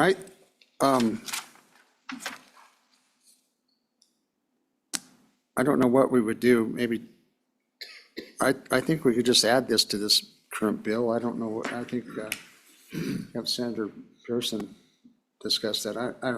I think we can incorporate it into one bill and just be done with it, my hope. Yeah, that's, you hate to get too many, especially as it was brought up before. We've got a budget session coming up here. We don't want to run too much out of here. Keep it as simple as we can and keep it in one bill. So I guess the track we're on right now, we're working this bill by itself. So if anybody wants to make any amendments to that or add to it or subtract to it, go ahead. Representative Provenza. Thank you, Mr. Chairman. And I know it sounds like we have a motion for a bill draft with three different prerogatives in it. I would say, Mr. Chairman, it's your prerogative as chairman to say what drafts you maybe want to bring for the next session. We don't even have to take a formal roll call vote on having bill drafts done. You can say, we could do a voice vote. It's like these are the conceptual things that we want done, and you could have them into three bills. So we're formalizing a process right now that doesn't necessarily need to be formalized by rule. That's completely up to you. Senator Crago. Thank you, Mr. Chairman. And so there is the option of having two different bills done. We could ask for a draft that only addresses the cap issue. If Representative Johnson wants a bill that has all of those things rolled into one, we could also do that. And then you would have some options. The committee would have some options at the next meeting. You wouldn't have to, I don't think you have to pick today, one or the other, I think, because we're not voting to sponsor a bill today. I think we give ourselves some opportunities looking forward. And LSO has their hand up, Mr. Chairman. Go ahead, Anna. Mr. Chairman, I'm also a little concerned having all of these things in one bill due to the single subject rule. So you might have some issues there too. It might be a better idea to ask for more than one bill instead of trying to roll everything up into one. Okay. Well, I didn't know I had all that authority, so I'll go ahead and suggest that we work a couple of bills here, get them drafted, and we bring them to the next committee meeting, and we work, we can discuss that and vote on those at that time. So I think that's probably the best thing to do, keep this cap separately, and then we can draft another bill. We can vote either one up or down or both up. So from here, any other discussion? Let's go ahead. If you guys are okay, we'll go ahead and talk about this bill that we're talking about, the cap bill that Co-Chairman Winter has got, and then we'll go on to maybe a draft and what we want to see in the second bill. Does that sound reasonable? Questions? Okay.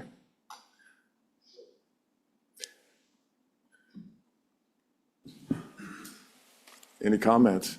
Representative Johnson. Yeah, Mr. Chairman.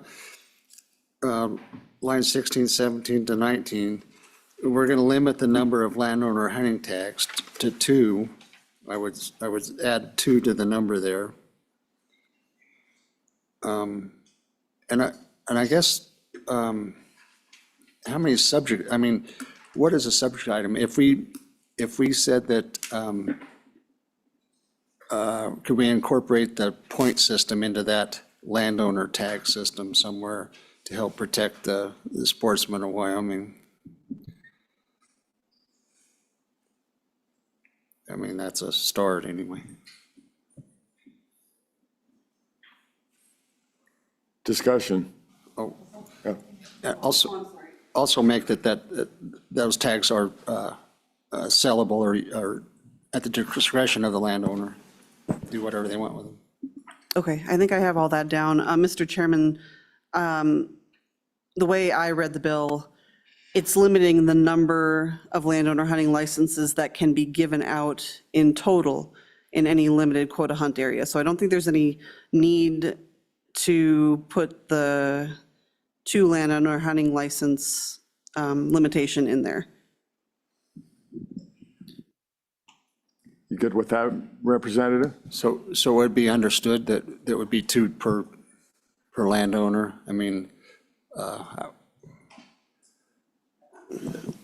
Mr. Chairman, Representative Johnson, I could put that in there, but what this bill is doing is limiting the total number of landowner hunting licenses that can be issued in any limited quote area. Not how many per landowner.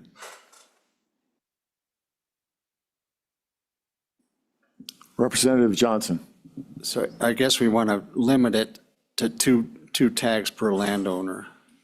So maybe we need to not do the total number of tags for the state, but yeah, I was thinking that too.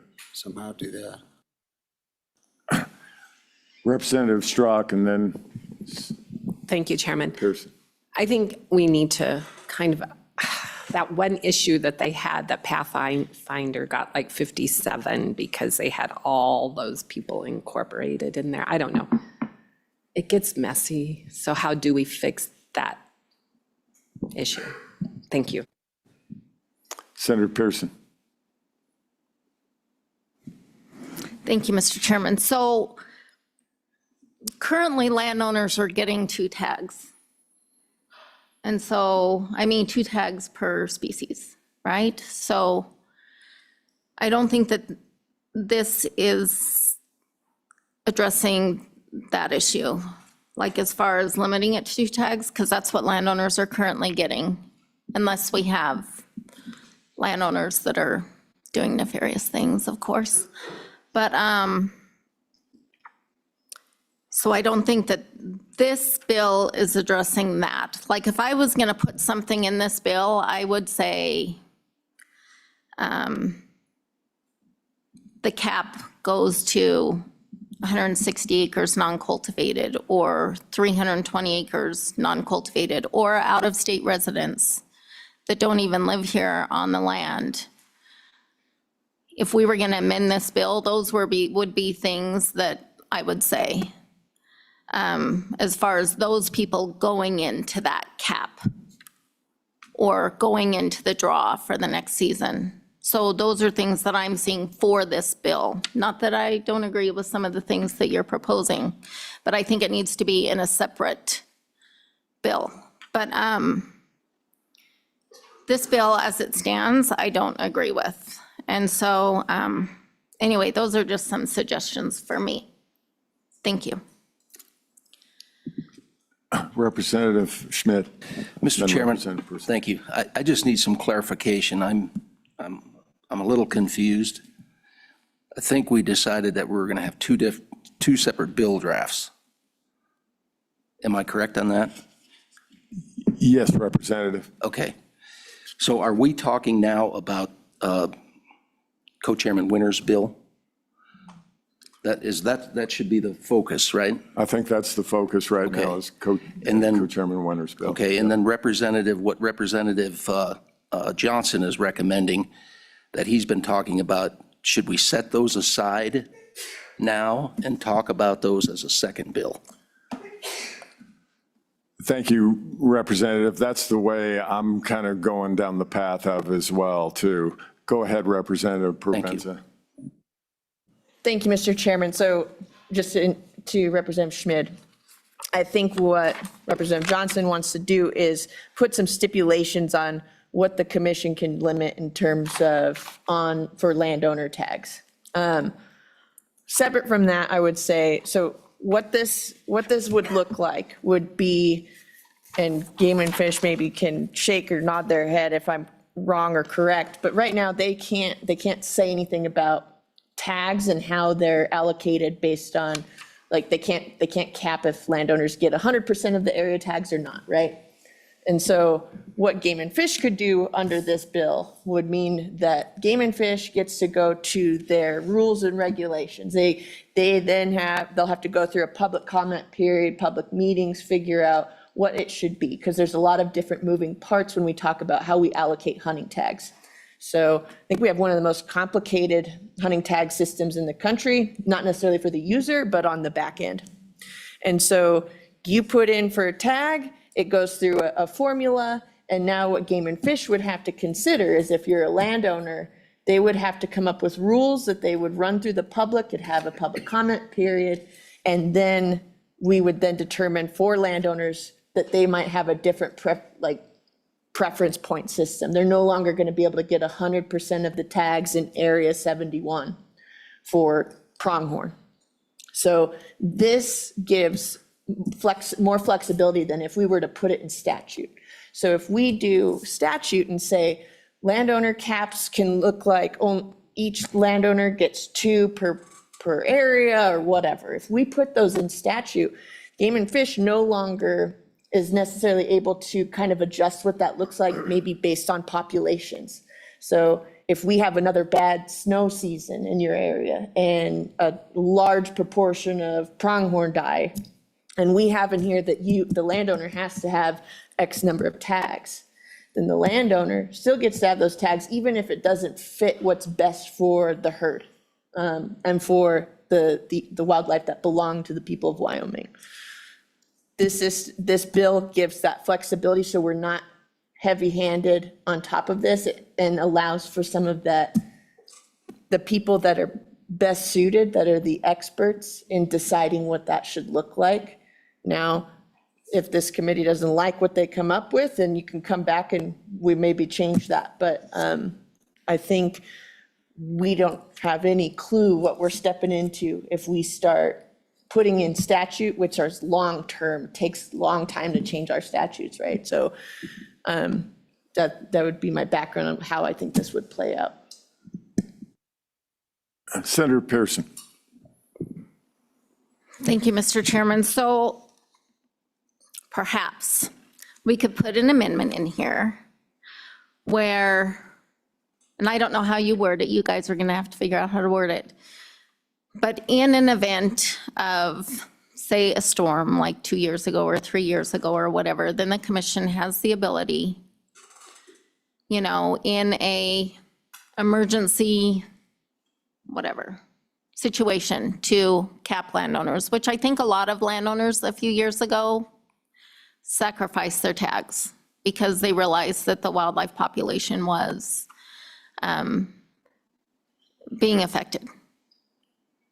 So there's that option. Also, maybe a percentage, like a 90-10, in these areas where 100% are going to the landowners, put a percentage in there, which I know the commission was not in favor of us setting a percentage, but at the same time, I don't feel like that the commission should have the authority to decide those percentages. So if there was a minimum of, a minimum of 90-10, some sort of a percentage, 90%, would go to the landowner and 10% to the public, just so that the public has the opportunity to acquire some of those tags, that's a different thing, but I just worry that this firestorm that we have going through the state of Wyoming as far as these landowners getting tags, whatever, we're just putting a Band-Aid on it and allowing the commission to potentially, it's not going to stay in just 2 areas or 5 areas that this is affecting now if we don't fix the problem, if that makes sense. So I just feel like it's going to be a firestorm throughout the state, and I don't feel comfortable putting something in statute, giving the commission that kind of ability when we're not fixing the problem, if that makes sense. So thank you. Representative Johnson, let's keep this thing moving along here, guys. Thank you, Mr. Chairman. Let's go back to this working draft point 2. And if we just put the word transferable in the sentence between 16 and 19, and then pass this as one bill, and then address the other issues in another new bill, new draft. Is that acceptable, Senator Pearson?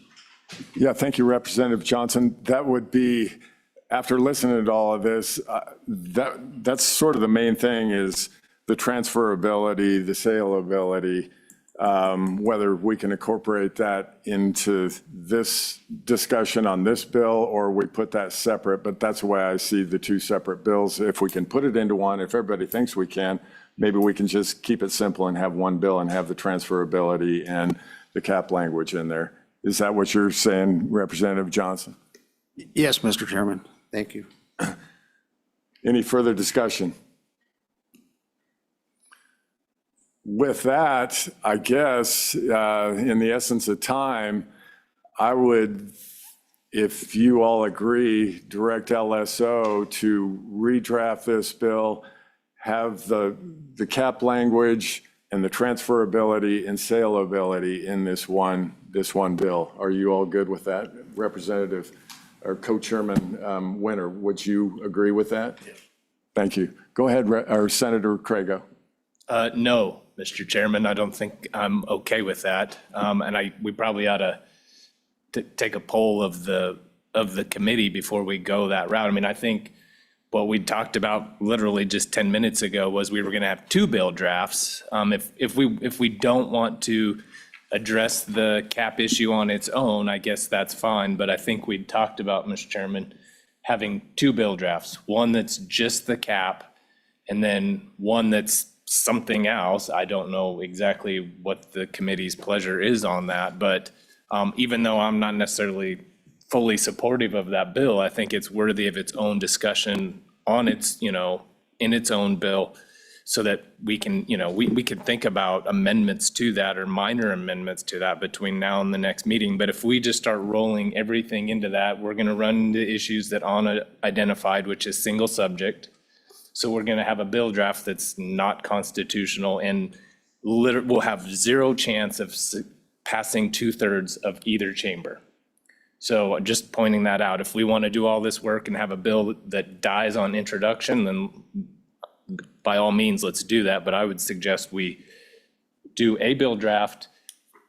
In fact, just leave this bill exactly like it is, have LSO do their formal review on it, have that bill ready for us to formally work at our next meeting, and then we can request another bill draft from LSO incorporating everything else that Senator Pearson would like in there and that Representative Johnson would like in there, so that we have two things, one that's very simple and one that's much more complicated and that's going to have a lot more issues come introduction day at session. So that's what I would propose, Mr. Chairman. I think that gives us the best chance of success. Thank you, Senator Craigo, and Co-Chairman Winter said he would agree with that. He's the one that brought this bill. I think that's what we do. Single subject, points well taken, Senator Craigo. Let's just go ahead and move this to LSO to draft this bill formally, and then we'll move on right now to the next one that we want, the kind of the catch-all, the transferability, the monetization, on a separate bill. And let's go ahead and add anything else to that anybody wants here today. Representative Schmidt, do you have anything to add to that? No, sir. Senator Pearson, Representative Johnson, you all good with that? Anna, does that all make sense for you there? We'll have two separate bills, and the second one will be more of all of the discussion that we've had, encompassing all of the conversations. Does that sound right? Yes, Chairman Ide, I think that'll work. I'll just separate them both out and we'll come back with two bills. That'll work. Okay. Everybody agree with that? Raise your hand. Okay, we're good to go. All right, I guess that moves us on to the next item on our agenda here today. We're a little behind schedule. Subleasing of state grazing lands. Yeah, Senator McEwen. Not to slow the train down, but I think for about 4 or 5 minutes, we should capture what's going to be in the next bill. I don't think everybody has an understanding of what the good representative wants. It'll only take a minute. Yeah, that's great.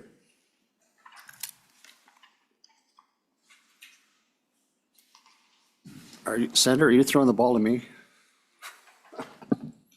Smack dab in the middle of your court. Go ahead, Representative Johnson. Thank you, Mr. Chairman, Senator McEwen. I think that the 3 or 4 issues that I would like is transferability, that the majority of the income is made from that land, that somehow the point system is incorporated so that landowners don't get the majority of the tags. What was the third one? Limited to, yes. Thank you. Do you miss anything, committee? Now's your time to speak. Go ahead, Senator Craigo. Thank you, Mr. Chairman. So I think the majority of the income provision is problematic for most ranchers I know, including myself. For a lot of families don't take a lot of income off the family ranches anymore. Multiple people work in town. And so their actual disposable income does not necessarily come from the ranching operation. Usually at least one family member works in town. Sometimes, in my case, we all work in town on different days. And so I think that becomes very problematic. I understand that you have to raise some sort of income from the ranch, and I think that's what Representative Johnson's trying to get at. But that exact terminology probably does not work, because you're gonna, most of the landowners I know, all of my neighbors, most of their disposable income does not come from the ranching operation. It comes from a job in town. They put all the money they make on the ranch back into the ranch. It's not their disposable income. So just pointing that out, I think that's, if we want to put in a provision that the ranch has to be a viable agricultural operation, great. I'm fully supportive of that.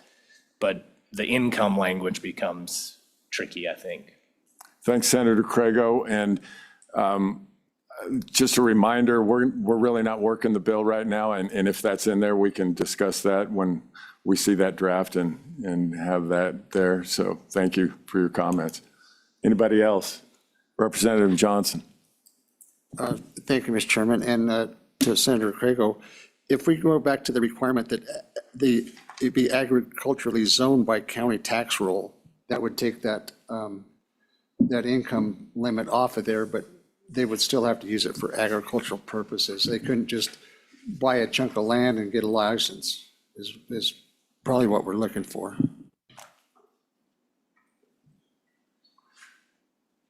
Senator Pearson. Thank you, Mr. Chairman. So I would say a bill that says it's a transferability bill for tags. Like Senator Craigo said, maybe a viable ag operation in order to transfer your tags. This isn't taking tags away from smaller operations. This is only for people that want to transfer their tags or sell them in some way, okay? So it has to be a viable ag operation. I don't know about the point system.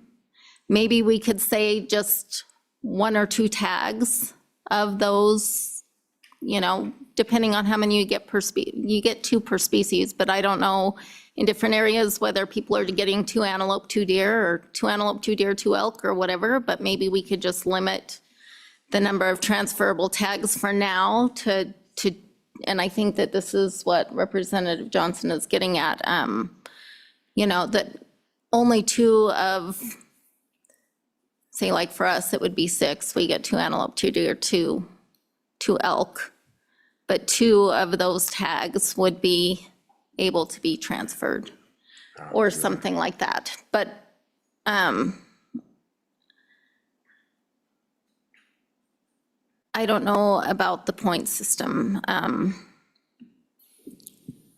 But I think that that would kind of eliminate people that maybe aren't using their tags, that have 160 acres, from going in and all of a sudden applying for their tags with the notion that they would be able to transfer them if we put some sort of guardrails on that. Just my thoughts, I'm just thinking here, so let me know what you guys think. Thanks, Senator Pearson. Anna, have you got pretty much all of that discussion for a draft bill with Senator Craigo's comments and Senator Pearson, so we can kind of mesh that into the bill and we can all debate it when we get here next time? Yes, Mr. Chairman, I think what I can do is probably incorporate a lot of that into a staff comment, and everybody can have a discussion. It can just be a discussion piece at the next meeting. I think that would work. Okay. Anything else? Senator McEwen? You good? All right, let's move on. I think we got something going here, a couple of bill drafts. Next on our agenda again is subleasing of state lands for grazing. LSO, do you want to go ahead and fill us in on that draft?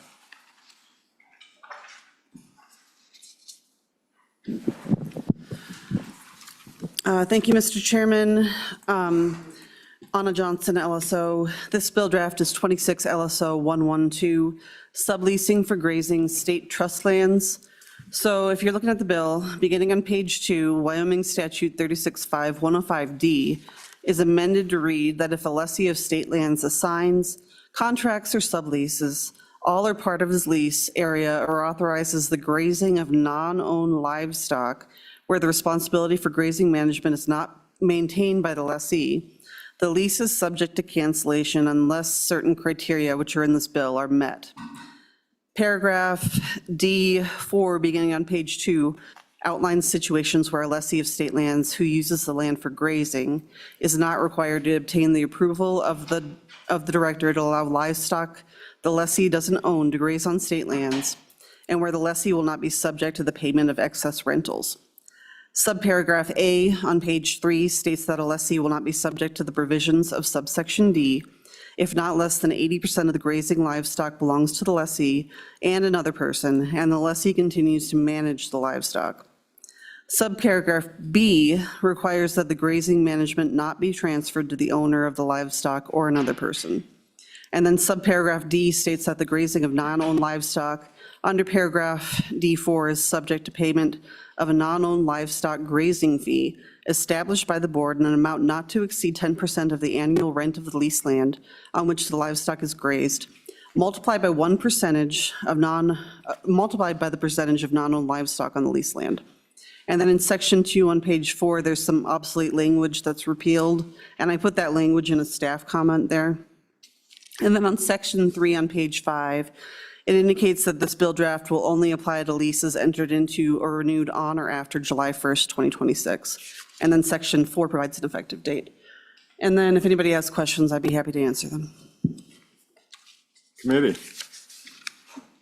Questions? I've got a quick question. Just on page 3,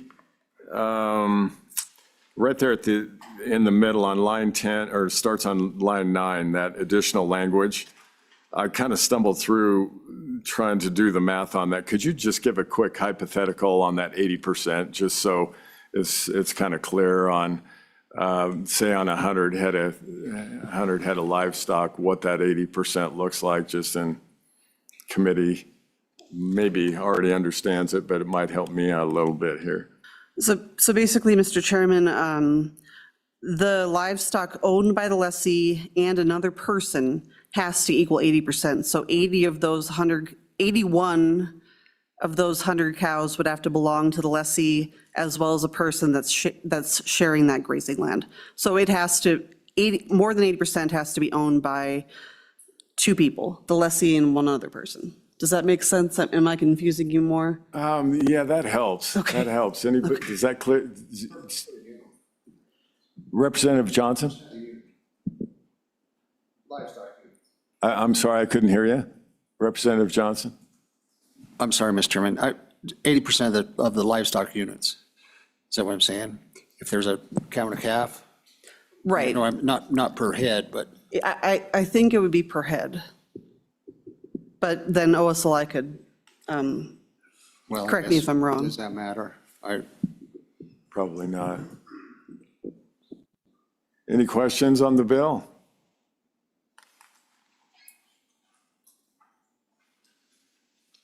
Senator Pearson. Thank you, Mr. Chairman. So at least on the BLM, I know that, so one grazing, like a cow and a calf is considered one AUM together. It's not separated.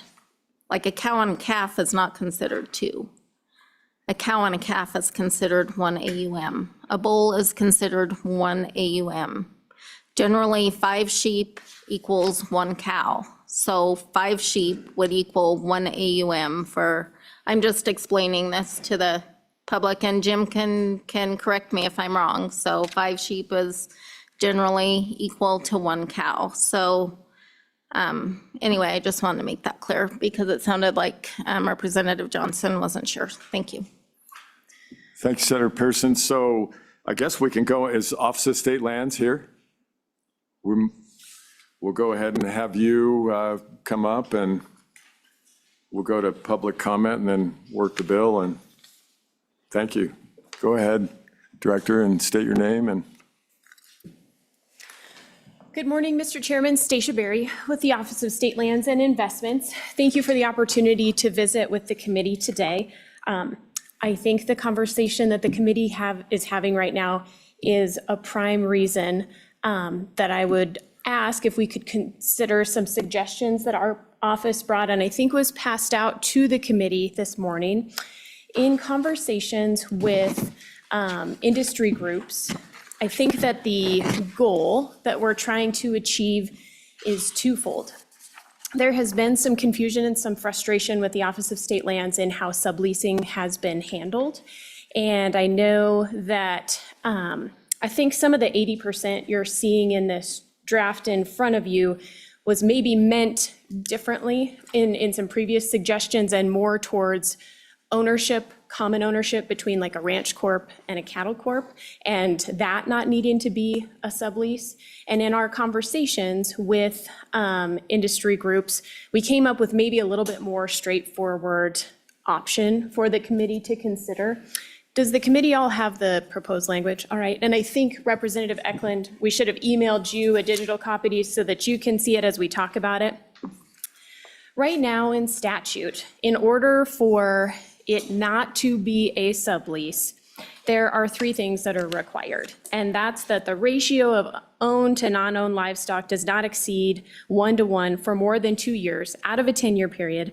And the lessee has to provide documentation of the non-owned livestock to the office, and the lessee has to retain full management responsibility on livestock on state lands. That's how the statute sits right now. And I think that creates a little bit of difficulty in reporting and in the management piece. I will tell you from the Office of State Lands perspective, we are not concerned about who's doing the day-to-day management. We have parcels of land that are tasked with revenue generation for the schools. And so if for our purposes, we can focus on making it easier and more streamlined for people who use state lands to either lease and use the lands as they've signed up to do, or if they want to let others use their lease, to do just a non-owned livestock fee, so that then we have the same fee. Nobody has to do negotiations on how much their sublease contract is, vet bills or fencing or daily management. It's just a straightforward fee. Then we're hoping that this is an option that would make things a lot more streamlined for those that are wanting to use these parcels if they choose to let someone else use them. With the permission of the chairman, I can walk through our suggested language if that would be helpful for the committee. Yes, go ahead. All right. Stacy.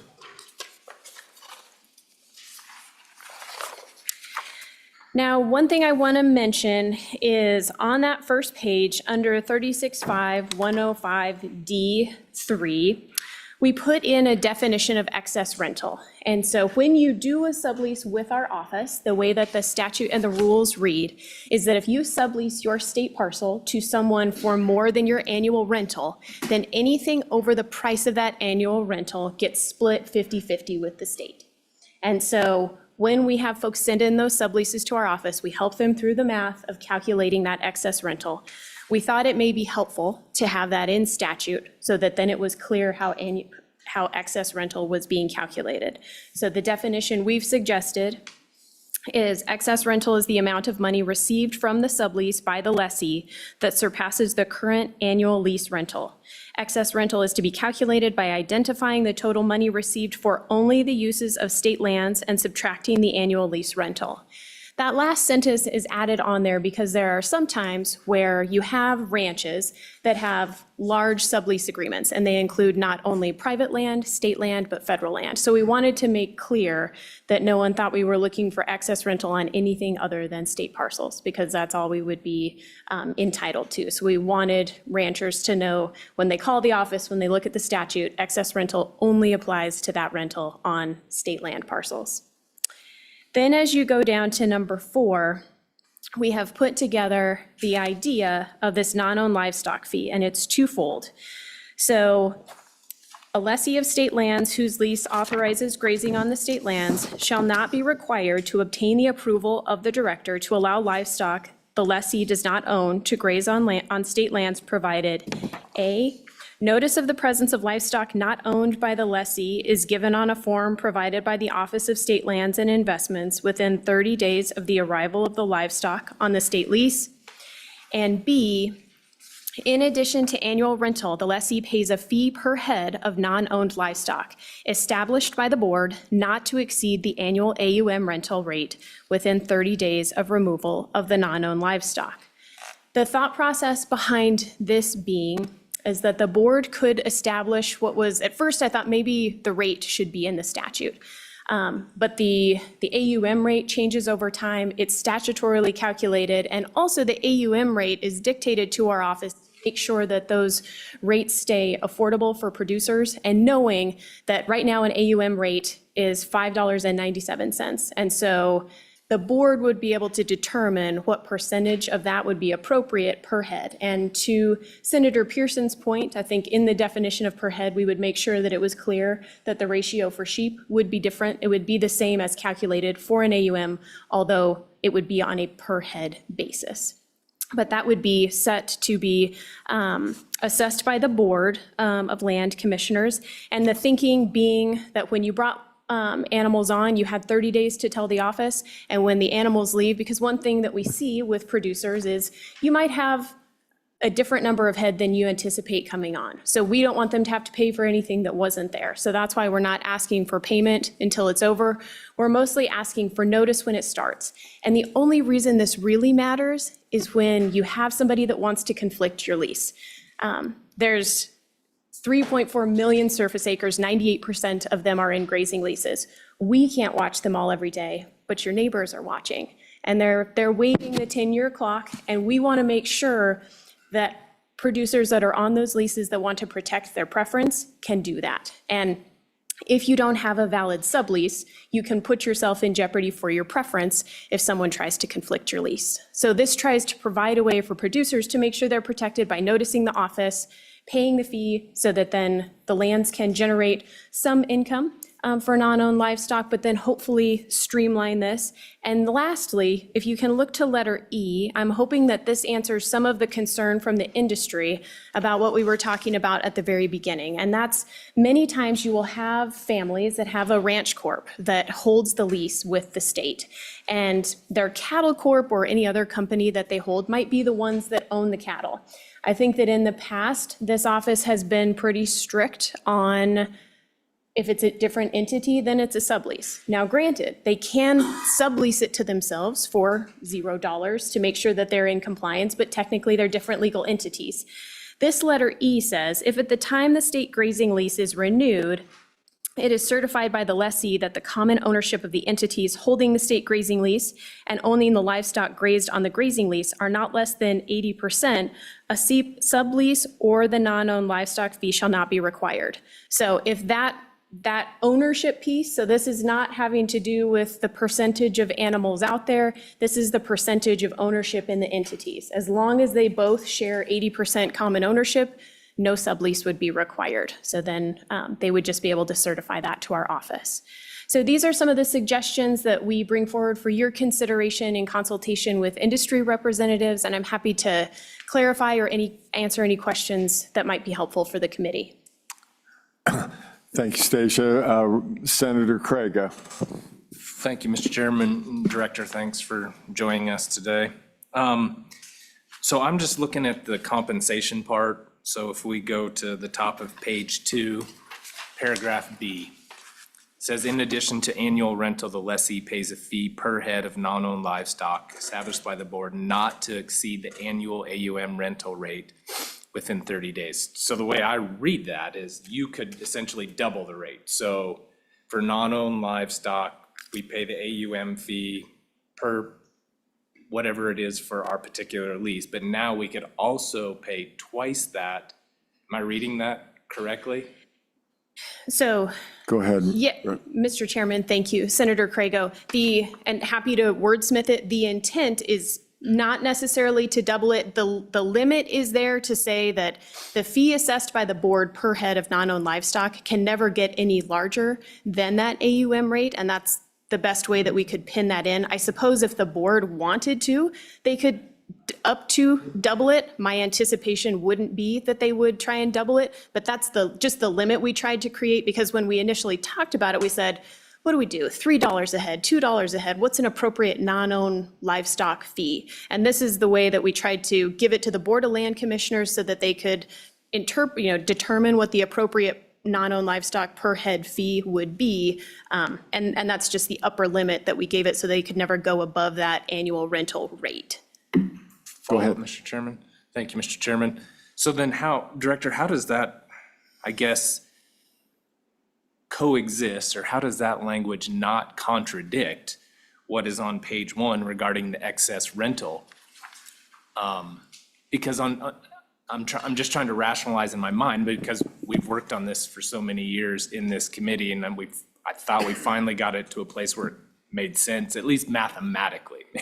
Maybe not in your office from a logistical standpoint, but mathematically at least made sense.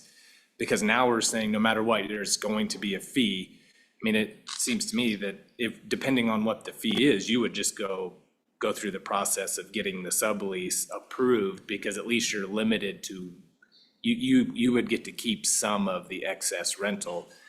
We don't know exactly what the fee would be. I don't know. I'm just asking you, explain to me and to the committee how those two different things work together. Go ahead, Director. Mr. Chairman, Senator Crago, great question. The excess rental, so the thing, and I forget about this too, this statute has wider implication, not just to ag subleasing. And so that's why the excess rental portion we have in there. I think the hope of adding this option and taking out some of the math, if you will, to some degree, was to simplify and make it so you didn't have to get a sublease at all. So you could say, I'm going to notify you that I'm bringing on 25 cattle that aren't my own, and I'll pay my $3 a head. And so then you never have to ask our office for a sublease, and you can always make sure your lease is in compliance. And so I wouldn't say that they're necessarily connected. The idea was actually to simplify and create a route where folks never had to do the sublease. They didn't have to do the math. They didn't have to figure out what percentage went where. They could just say, this is a non-owned livestock fee. I can comply without having to do the sublease piece. Question, Senator Pearson. Thank you, Mr. Chairman. So I'm going to rely on the two people in here that deal with this a lot, maybe Jim McGagnon and Brent, as far as what they think on these amendments or changes. So I just have a question. So say we have a state lease and we decide to sublease that lease to someone, like we personally don't have any livestock out there, but we want to sublease that lease to somebody else. We don't want to lose our lease, but maybe say the people that have these fires or whatever, and we pull all of our livestock off to make it available to someone else. So is that not putting us in compliance with this if we don't have our own livestock on that state lease? And so, I think we have to take things like that into consideration. We don't want to lose our lease, but, maybe in certain instances like that where we want to help and provide forage for another group, but we don't want our cattle to be commingling with another group of cattle, if that makes sense. So is there a way to maybe wordsmith this for situations like that, where maybe we don't want to commingle with another group of cattle, but yet we don't want to lose our lease, but yet maybe we want to sublease to someone else? Thank you. Director. Mr. Chairman, Senator, that exists now. You would just sublease. And so it just requires, we have a one-page sublease form with the office that says we are subleasing this lease to these people. And if you're trying to help them out and you're doing it for free, all you have to say is it's for $0. So your lease is protected because you have sent a sublease to our office so that we can certify that if for some reason somebody says, Pearson brand isn't on those cattle out there, what's going on? They've got non-owned livestock. There's a sublease in there that says, we have decided to let our neighbors use this land during this time. So as long as the form is filled out with our office, your lease would still be protected. Representative Davis. Thank you, Mr. Chairman, and thank you, Director. I have one question, it's been brought up at our operation that we run a cow-calf operation, but the next generation would just as soon sell all the cow and calves, so we didn't have to feed them in the winter, and then bring in subcontract yearlings in the spring and run them across there. How does that work? Because we would still own the property, but we are bringing in the yearlings to run on our annual. Go ahead, Director. How's that, I guess, does that make any sense? Mr. Chairman, Representative Davis, let me make sure I am understanding your question. And if I'm understanding correctly, as far as the applicability of the non-owned livestock fee, so yearlings, it would just be per head. So one head means the $3 fee per head. But the AUM calculation will always just be dependent upon the forage availability and still using those standard calculations of 1 cow with calf at side, a bull, 5 sheep, when calculating as typical when determining the AUM availability on that parcel. I've got a quick question, Director. The fee, why the fee? Can you explain that and why the dollar amount that's picked? Thank you. Mr. Chairman, the fee, because that's the job of these lands, is to generate revenue for K-12 education. The limitation of no greater than the AUM rate is just to put a cap rate on it so that no matter what any Board of Land Commissioners group decides, we know it'll never go any higher than the annual AUM rate. And so I don't have a preconceived notion of what that amount should be. I'm using $3 because that was the initial conversations I had with some of the industry representatives, but that's certainly open for discussion on what's appropriate. Okay, thank you. Senator Pearson. I'm sorry, I'm just asking a bunch of questions here. So another scenario, say that somebody decides to sublease, not necessarily for,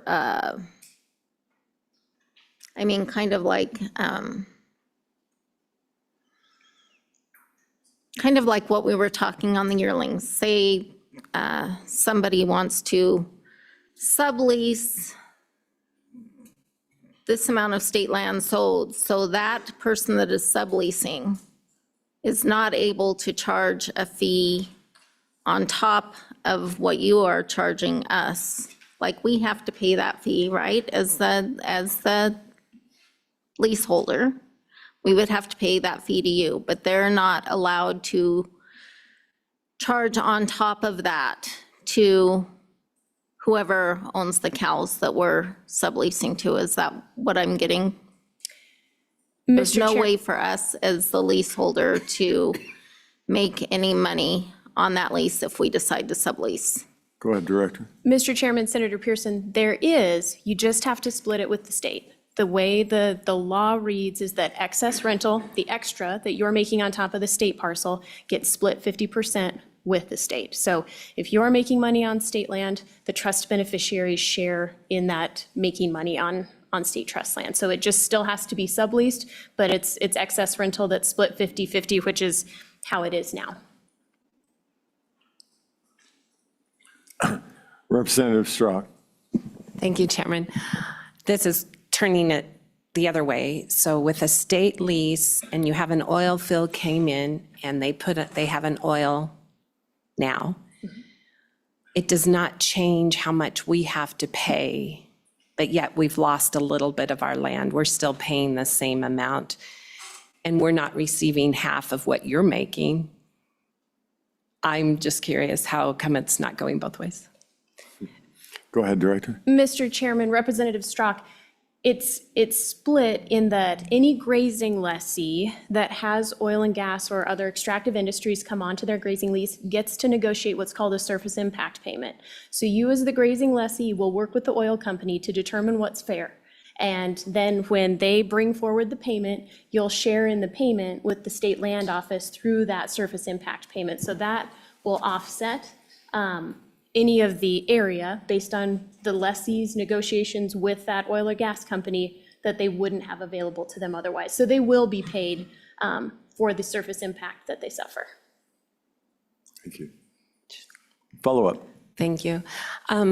For the first year, yes, but after that, no. So is that something that should have, they have to go then on visit with the oil company? Or does anyone have an answer to that? Because the first year, it did happen. There was 50%, but then after that, there was not. So just curious how that works. Go ahead, Director. Mr. Chairman, Representative Strzok, so all of those surface impacts are negotiated by the lessee. And so that's back to the negotiations made with the companies by the lessee, because they actually negotiate on behalf of the office with those oil and gas companies. Other questions? Committee? Thank you for your testimony, Director Barry. Appreciate it. Public comment.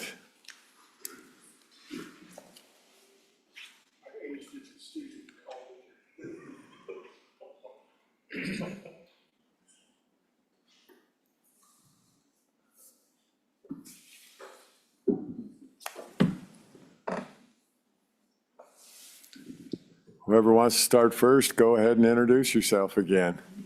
Mr. Chairman, Jim McGagnon, Wyoming Stockgrowers Association.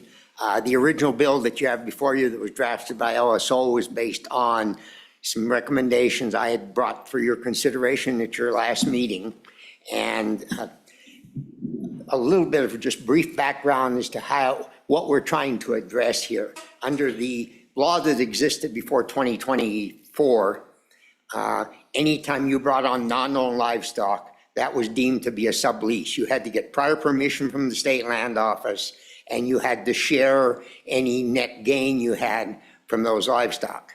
To be honest, I think that rule was probably violated by the thousands across the state because it wasn't well understood. It was too complicated. I had landowners who did attempt to comply, or lessees come to me and say, we'll spend days sitting down trying to figure out what was our net gain off of bringing in these livestock. We charged X number a head, but we provided water, we provided fencing, we provided veterinary care, supplements. How do you figure out? So that was one of the reasons that we were trying to address.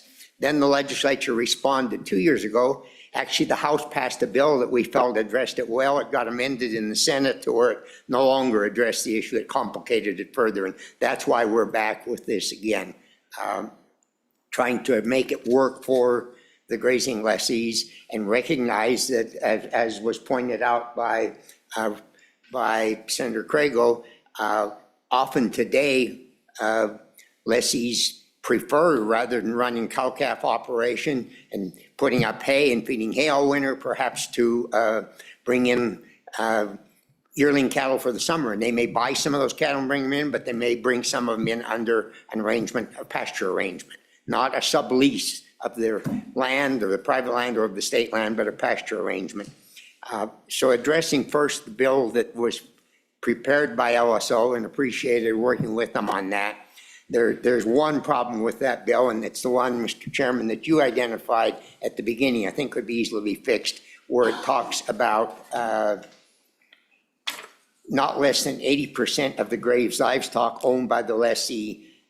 That was not our intent. Our intent was that portion of it, which is addressed in the other bill, was to say if the ownership of the livestock and the ownership of the base property and the leaseholder is 80% in common, then it's not deemed to be a sublease. And the reason for that is we run into some situations in the past couple of years.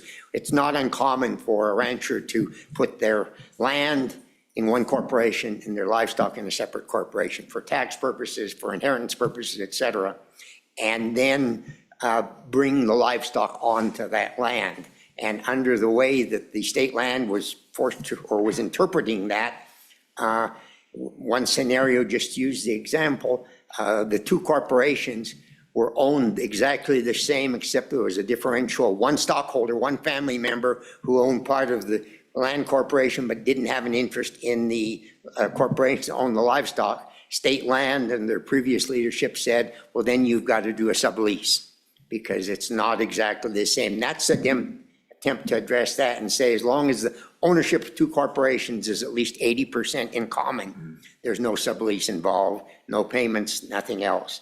Other than that, we think that first bill is certainly something that addresses the issue, and we can support it. The second bill that was just presented to you by the Office of State Lands Investments, we worked with them on this. We're also very supportive of it and feel that it provides some additional simplification, both for the lessee and particularly for administration by the state lands. I would just offer a couple of things to that bill, and generally we're very supportive of it. But one is that the not less than the annual AUM rental, we believe if the land office went that high, and this doesn't obligate them to, we could present our case to them, but that is excessive. If you'll notice in the first bill, I had suggested a 10% premium for grazing non-known livestock, recognizing that there are some additional administrative duties with the state land office and that we ought to recognize those. I would be comfortable saying up to perhaps 50% of the grazing fee if that's what the committee chose, but I think allowing the board to go up to 100%, they will be under pressure from other interests to do so, and I think that's perhaps a bit excessive as I've thought about it a little more. So that's one change I would propose if you go with the second option.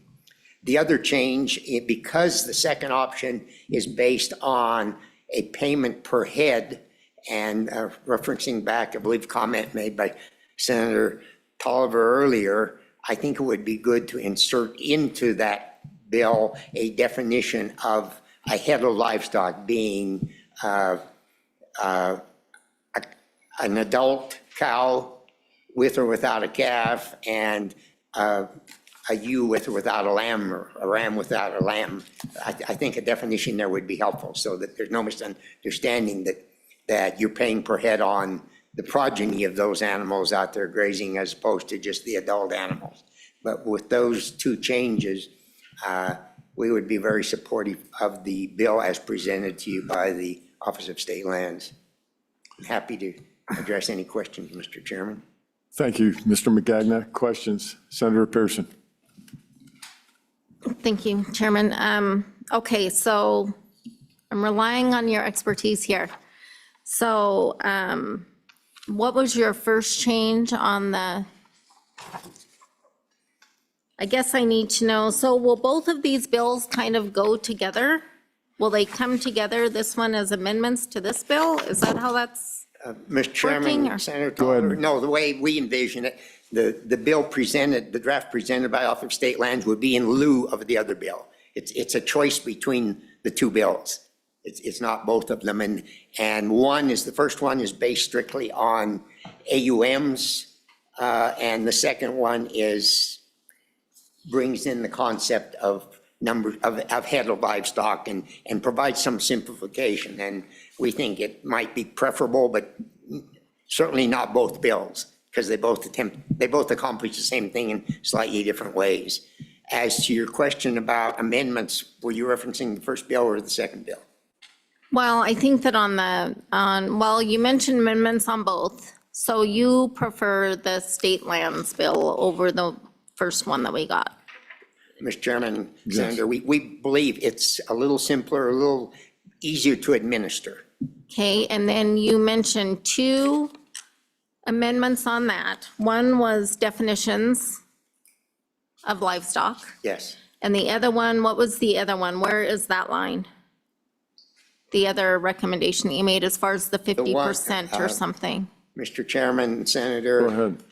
On page 2, beginning on line 1, where it states, in addition to annual rental, the lessee pays a fee per head of non-owned livestock established by the board not to exceed the annual AUM rental rate within 30 days of removal of the non-owned livestock. My suggestion there was that rather than not to exceed the annual AUM rental, would be not to exceed 50% of the animal AUM rental.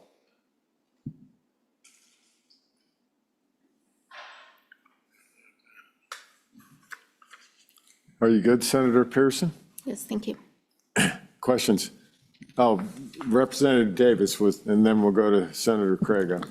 Thank you, Mr. Chairman. So basically, when I lease a state section, I lease the AUMs, not the animals. Is that correct? Mr. Chairman. Go ahead. Representative Davis, that's correct. You pay based on an animal unit basis. So if we keep that consistent through the bill, would be much easier for me to understand than I'm basing on an AUM. Would you agree with that? Go ahead. Mr. Chairman, Representative Davis, it would be more consistent. It's more difficult to administer, as I would see it, because an AUM is, let's talk just cattle, keep it simple, but it would apply to sheep too, is one animal for 1 month. And as an example, I may,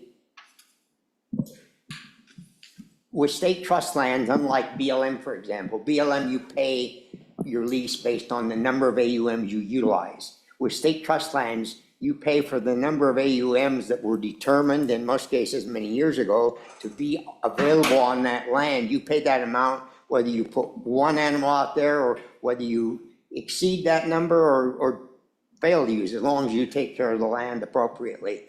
With these bringing in non-owned livestock, say for example that initially you turn out 500 or 50 of your cows, and then a month later you have an opportunity to bring in 50 cows of someone else's. You've got that added factor of those second cows are going to consume fewer AUMs because they're going to be there for a shorter period of time. The complexity of that and demonstrating that to the state land office so that you can determine how much payment you have to make just seemed to be extremely difficult and complex for the lessee as well as for the state lands to track. And the reason we were willing to look at a per head basis because it's just so much more straightforward. I brought in 50 animals I didn't own, and based on whatever reasonable rate is, I report that I brought in 50 animals within 30 days of bringing them in, so I can bring them in anytime during the grazing season, and I pay based on those number of animals within 30 days of the time I remove them. It's a little more complex and you're mixing AUMs and animal head, but it's just a more simplistic way to meet your obligations to the Office of State Lands and simplify their processes. Follow up, Mr. Chairman. Follow up, Representative Davis. I could follow you on most of that, Jim, but where the state lands are not necessarily fenced brings a whole different, holding them on those state lands for that period, I guess is my question, because for instance, we have a state section within a BLM permit and it's not fenced, so it just, here you come, there you go. So I'm having a little confusion on which day you go out there and count how many animal heads are on that, and so that's my point. Go ahead, Director. Mr. Chairman, Representative Davis, we all have that problem. I have the same scenario personally that you talk about there, and we don't bring them onto the state land per se, we bring them into our ranching operation, and they may or may not be on the state land. I've held state land leases out in the middle of the Red Desert on the BLM where I hold that lease, but it's an in-common allotment with 4 operators on there, so other people's livestock are coming on that state lease. I mean, it's not clear cut, and there again, how do you determine the number of AUMs that those non-owned livestock consumed off the state lease? As you've rightly determined, you can't determine that. So therefore, what we're saying is, and if you keep it reasonable enough, that if I'm willing to pay a fee for the privilege of bringing livestock that I don't own onto the state lands, and the simplistic way you can calculate that fee is the number of livestock that I've brought into my operation that have access to that state land, not necessarily that they're on it at a given point in time. And if we keep that fee reasonable, then I think as part of a ranching operation, that's the ability to do that would justify paying that fee. I do feel that if the board were to go as high as doubling the grazing rental because of that, for the very reasons you've talked about, that would be unrealistic. So I would prefer a lower percentage. Senator Crago. Thank you, Mr. Chairman. Thank you, Mr. McGagnon, for being here.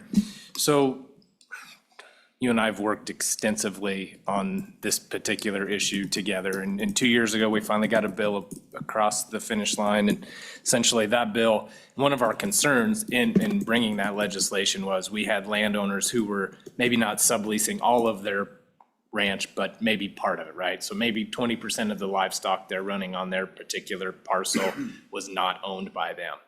And under the current legislation, there's no fee associated with that. They just pay the regular AUM fee as long as they stay under the threshold of 50/50. We also built in a sort of a fail-safe if you needed to sell everything to pay some bills, you had a fire, whatever, you could also run 100% of someone else's livestock for 2 out of any 10 years.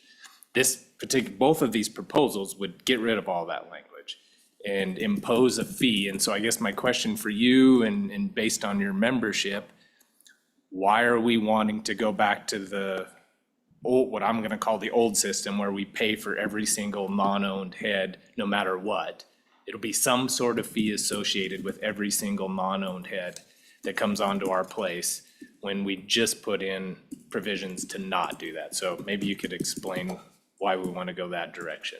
Go ahead, Director. Mr. Chairman, Senator Crago, the feedback I've been getting from our members on what was finally done 2 years ago is that how do you justify the 50%? If I can run non-owned livestock, why 50%? Why not 75%? Why not 100%?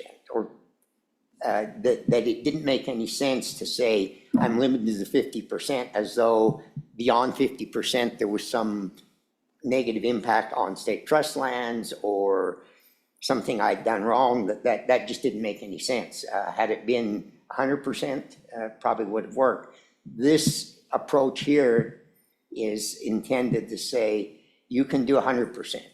But in recognition of your ability to do 100% every year if you choose to do so, we've felt, and in our discussions, that some additional fee for that privilege was justifiable. Now, as I mentioned earlier, in the original bill that you have before you, and it was based on the recommendation I had made, it was a 10%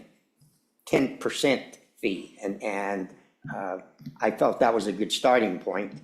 I think a fee that's a doubling of the grazing fee is not a good starting point, or the potential of that. And that's the one concern I have with the second bill that's been presented. But somewhere between 100% and 10%, perhaps if this goes forward, that the committee could come up with something that makes sense as a recognition that you're giving me a little extra ability to do something that in the past I've not been able to do without going through a very complex subleasing process. And so now I have ability to do it without going through subleasing, just with notice and payment of a small fee at the end. And our belief was in our discussions that some fee is justifiable for that convenience and that privilege, but perhaps 10% is too low, and we certainly feel that 100% is too high.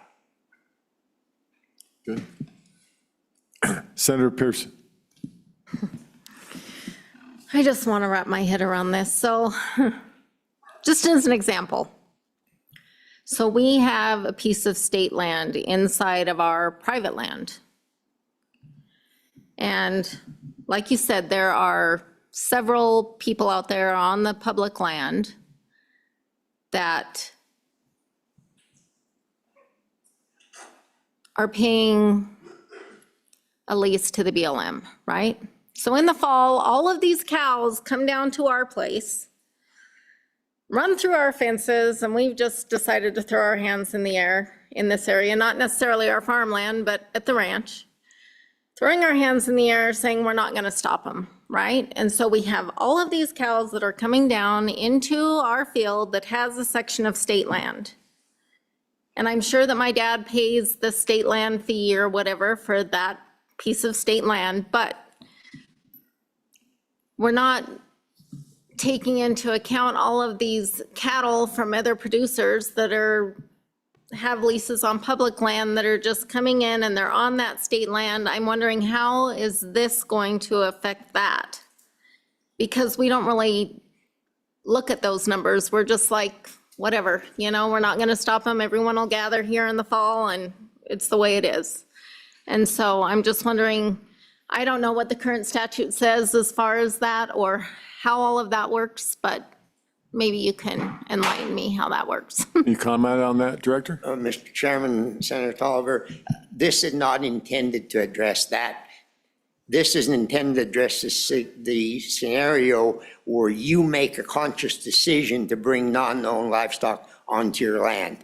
Technically, under state land rule, those livestock that come on to that broader property would technically be in trespass. It's not a trespass that's enforced, and that's like the scenario I just described to Senator Crago, that I've had state land leases that are in the middle of a public allotment that has 5 permittees on it. Technically, I guess state lands could say it's my obligation to make sure none of those other animals get on my state lease, but the reality is we've just accepted that that's the reality of how we operate and state lands has never attempted to address that. And the same would be true here, that if you're bringing those non-known livestock in for a benefit to yourself, that's when this statute would apply. If livestock are just coming onto your land because they're trailing through or and you're being a good neighbor and not trying to stop them off your private land or the state land, this wouldn't be applicable. Very good. Anything else? Director or Brett Moline, go ahead and introduce yourself and give us your organization. Thank you, Mr. Chairman. Brett Moline, Wyoming Farm Bureau Federation, sitting in support of the proposed amendments as presented by the state land. With a couple of I agree that let's be consistent. If the AUM fee if the state fee is based on AUMs, let's put it on AUMs. That way we get away from, well, how many sheep, how many cattle, it's how many AUMs. And as an example with Senator Pearson, that, well, you're running sheep, but you want to bring in cattle, well, let's put it on an AUM basis so we're consistent. And also agree with that perhaps the doubling of the fee on page 2 to be able to double what the state fee is probably, well, it is excessive. Our current language is 50%. That seems to be pretty well accepted. So keeping it where the state land, the board can only go up to a 50% over the state fee. And to answer a couple other questions, Senator Pearson, if you're not subleasing that, if you're not getting any money for those animals coming on, that doesn't affect your payments to state land. As Mr. McGagna said, there's other issues that come into play about the fencing and trespassing. This bill's not designed to address that. There's other avenues to address that. And to Representative Davis, with the running yearlings, we see it all, both ways. If you're buying the yearlings and bringing them in the spring, and I call them tourist cattle, they're here for the summer. If you're buying them, they're your animals. There's no sublease. This does not affect you. If you are actually subleasing them, if your family, your operation is bringing in my family's, that's a sublease, and that's where this bill would come into play. So sitting in support of the amendments with the little amendments, amending the amendments, I would take any questions you, sir, or the committee may have for me. Any questions?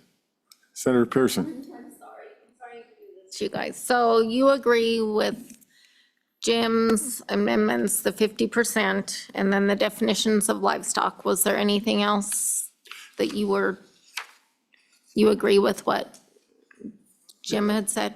Mr. Chairman, I hope this doesn't surprise my Ag Unity member that, yes, I do agree with him.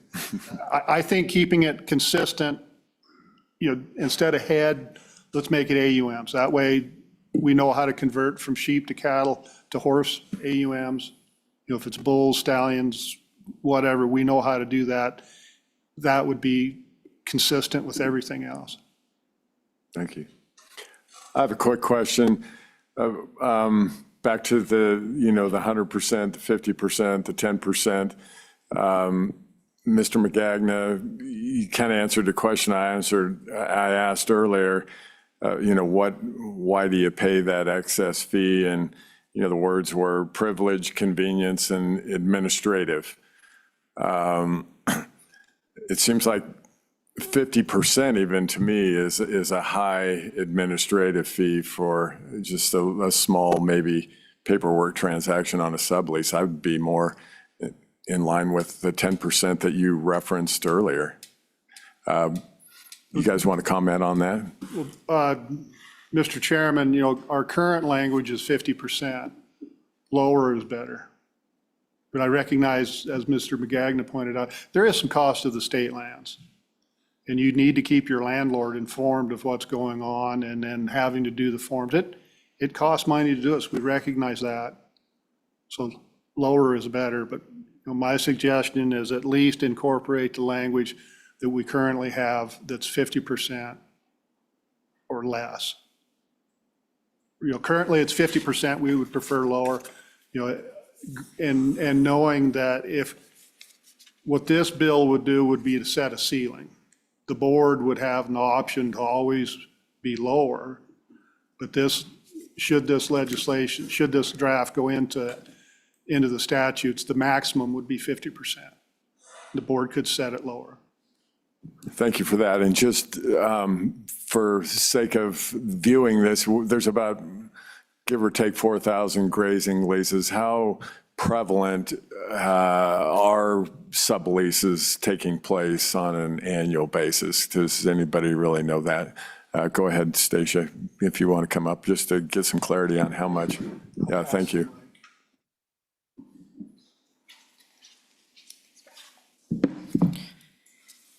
Mr. Chairman, to answer your question on subleasing, in 2024, there were 259 sublease agreements approved by our office, and so far in 2025, as of this month, there have been 289 sublease agreements approved with our office. And just to clarify on the fee conversation, none of this money goes to the state land office. It all goes to the trust beneficiaries. So no matter how much work we do, big or little, it all goes to the trust beneficiaries. It doesn't affect our budget at all. Thanks. Thank you, Ms. Berry. And go ahead. Yeah. One additional thought and part of Mr. Moline's comment, which I agree with what he's saying. The problem that we're all struggling with, I think, is, as has been pointed out, more often than not, we're bringing livestock, non-owned livestock, into a range of operation, not onto a specific piece of state trust land in the vast majority of cases. I don't know if I'm the person doing that. I don't know how many animal units of forage off the state land those animals are going to consume. I can calculate how much they're going to consume off the operation, but I can't make that specific to state trust land. By the same token, I can't say how many of those animals are going to walk onto the state trust land versus how many of them are going to just be out on the other land. This trust land may only be 10 or 20% of the total. And so in either case, whether you go per head or per AUM, you're doing this based on a general principle, not on actual numbers on state land. It's numbers in the operation. Mm-hmm. I think that by calculating the excess payment on a per head basis, you come a little closer, and if you keep it low enough, you come a little closer, it makes a little more sense to calculate. I can say I brought 300 non-owned livestock on, and some of those use the state land, so I'll pay that fee based on 300 head. If I have to pay it based on AUMs, you're adding another component of calculation that complicates it even more. And so tend to favor the fee part being based on number of head, but the fee being low, recognizing that that doesn't mean that every one of those animals even set foot on the state trust. So that's where I think the 100% is high, and would agree with Mr. Moline, even 50% is high, but as long as we've got the ability to stand before the Board of Land Commissioners and tell them to make it 20 and not 50, could be relatively comfortable with that. The lower the better, recognizing those scenarios. Thank you, Mr. McGagnon. Anything else? Thank you very much, you, all of you, for Appreciate it. being Thank here you. and testifying. Yeah. Also like to thank the State Lands Director for coming up with this simpler, more direct amendment, so thank you. Thank you, Station. Any other public comment? Anybody online? Got a clear lane ahead of us here. Committee, what's your pleasure? Mr. Chairman. Senator Crago. Mr. Chairman, I would move that we ask LSO to proceed in putting the state lands proposed amendments into a formal bill draft for our next meeting. I think there'll probably be a few requests for amendments to that based on the conversation today, but that would be my motion, is that we ask LSO to proceed with formal bill draft for our next meeting. Very good. Is this something we need a second on? We can just discuss this and then vote on it, and thank you. Mr. Chairman, typically you have a second and then you discuss, but that's probably how I would. Okay. Is there a second? Second by Co-Chairman Winter. Discussion, amendments. Senator Pearson.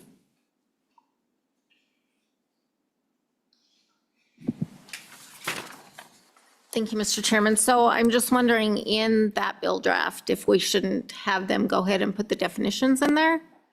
Maybe we can discuss later the percentages, or, I mean, I'm asking the committee for what they think, so that we can look at those definitions actually at our next meeting, and we know what it says. Just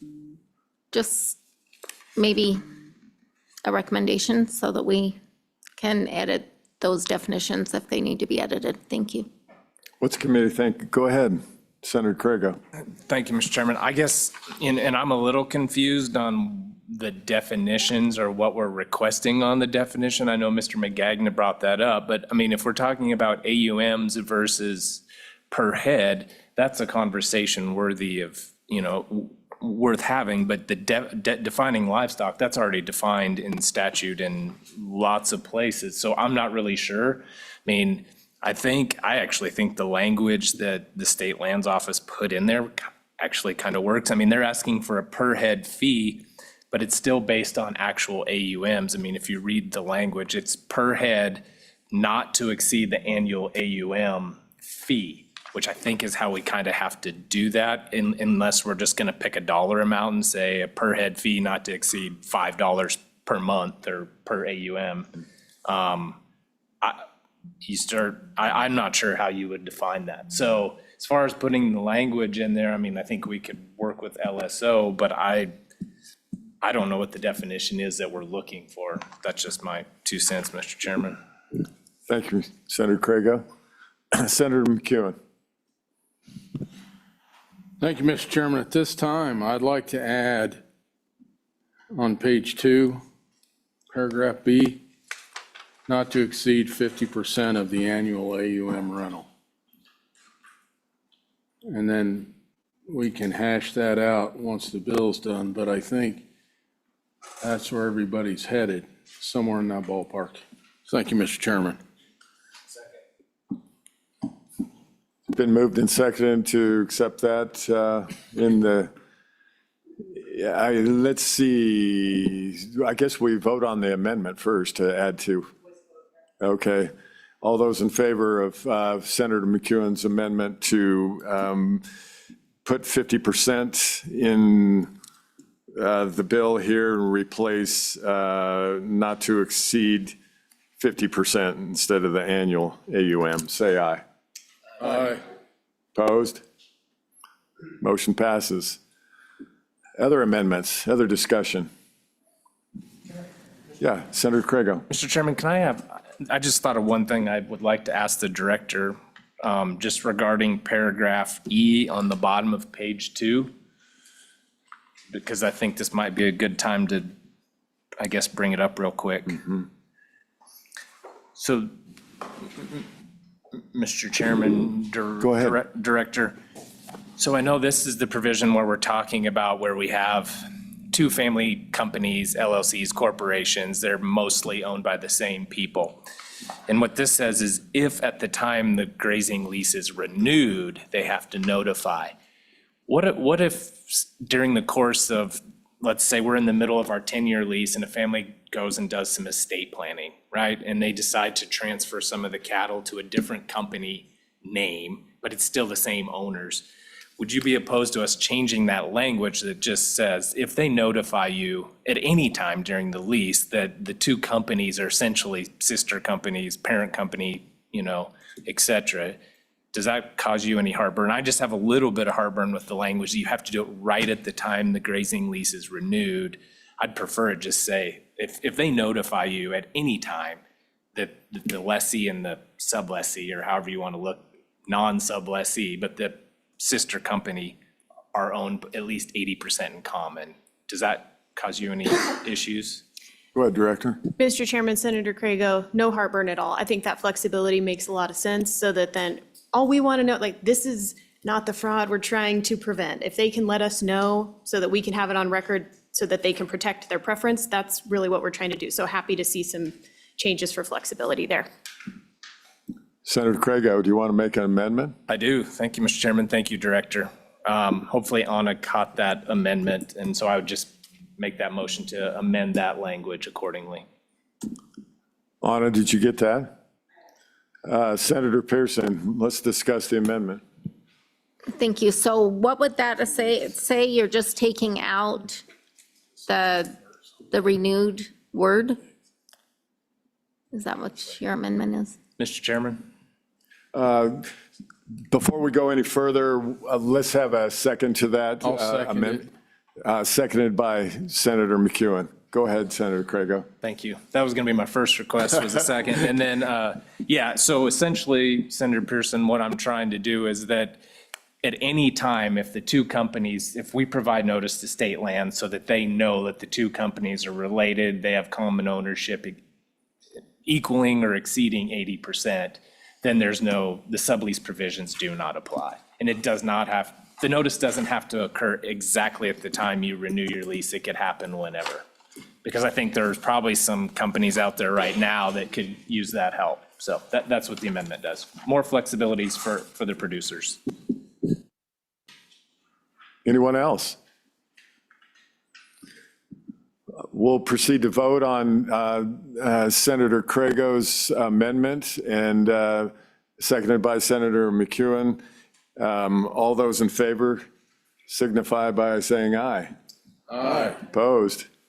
Motion passes. Amendment passes. Further discussion, amendments. All right, I guess we'll go ahead and vote on the motion to draft a bill for the sublease grazing and all of the amendments that go with that. All those in favor say aye. Aye. Opposed? Motion passes. All right, we're moving on. Let's see, where's my agenda here? Eminent domain. We're almost an hour late, but I don't think this is going to take a whole lot of time here. I'm not sure exactly, we've got a memo in here that Anna put in that we discussed briefly last time at our last committee meeting. And I think it would be good to go over that again and just refresh us on why we have this on the agenda and if we want to do anything with it here today. Thank you, Anna. Go ahead. Thank you, Mr. Chairman. Anna Johnson, LSO. So you have in front of you a memo outlining the history of eminent domain, mostly as it applies to Wyoming. So beginning on page 1, there's some information about eminent domain before Wyoming's statehood. So basically, the power of eminent domain has existed in one way or another since the concept of personal property was developed. Beginning on page 2, early on in the colonization of the Americas, a few colonies experimented with eminent domain requirements similar to the requirement of the Fifth Amendment, but back then, sometimes the government compensated the original landowner and sometimes it didn't. The power of eminent domain isn't expressly included in the United States Constitution. However, the Fifth Amendment's just compensation requirement is a protection of individual liberty against the taking of private property without compensation. At the end of the day, the power of eminent domain is one of the powers that's mainly held by the states. So starting on the bottom of page 2, the Wyoming Constitution specifically contains provisions regarding the use of eminent domain. It allows entities to take private property for certain listed purposes, regardless of whether the property will be put to a public use. When the Wyoming Constitution was first ratified and up through the 1980s, the before and after test for valuation of land taken through eminent domain was what was generally used. It basically compared the fair market value of the property before a taking and the value after a taking, and compensated the landowner with a monetary difference between the two. On page 3, the 1981 creation of the Eminent Domain Act is described. The act used the before and after test as well as the value of property rights taken to determine compensation for takings. The Eminent Domain Act does not require a public purpose for every taking. The act also provides requirements to exercise eminent domain, allows potential condemners to enter private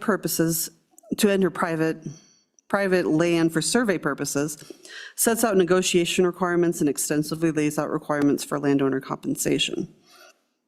Starting on the bottom of page 4, in 2007, the United States Supreme Court issued the Kelo opinion. The court allowed the broad use of eminent domain for economic development in that case, which made many landowners apprehensive. The Supreme Court also indicated that states were free to limit the use of eminent domain at the state level. So at that time, in response to that case, amendments were made to the Wyoming Eminent Domain Act that required good faith on the part of both the condemner and the landowner, as well as redefining public purpose, requiring good faith negotiations, enhancing notice obligations, and adding a provision where the original landowner can reacquire the property if it isn't put to use within 10 years. The determination of fair market value and compensation were also amended. Reclamation was also touched on, where condemner is responsible for the reclamation and restoration of land condemned before it goes back to the original landowner. Regarding the public use requirement of Wyoming Statute 126-504A2, a person using the power of eminent domain must plan and locate a project in alignment with the greatest public good and the least private injury, and must show that the property being taken is necessary for the project. In 2013, the Barlow case was decided by the Wyoming Supreme Court. The court held that the definition of fair market value applied to both partial and complete takings. And then it also held that the Eminent Domain Act incorporates the principle that fair market value and comparable sales must be based on arm's length transactions between willing buyers and sellers.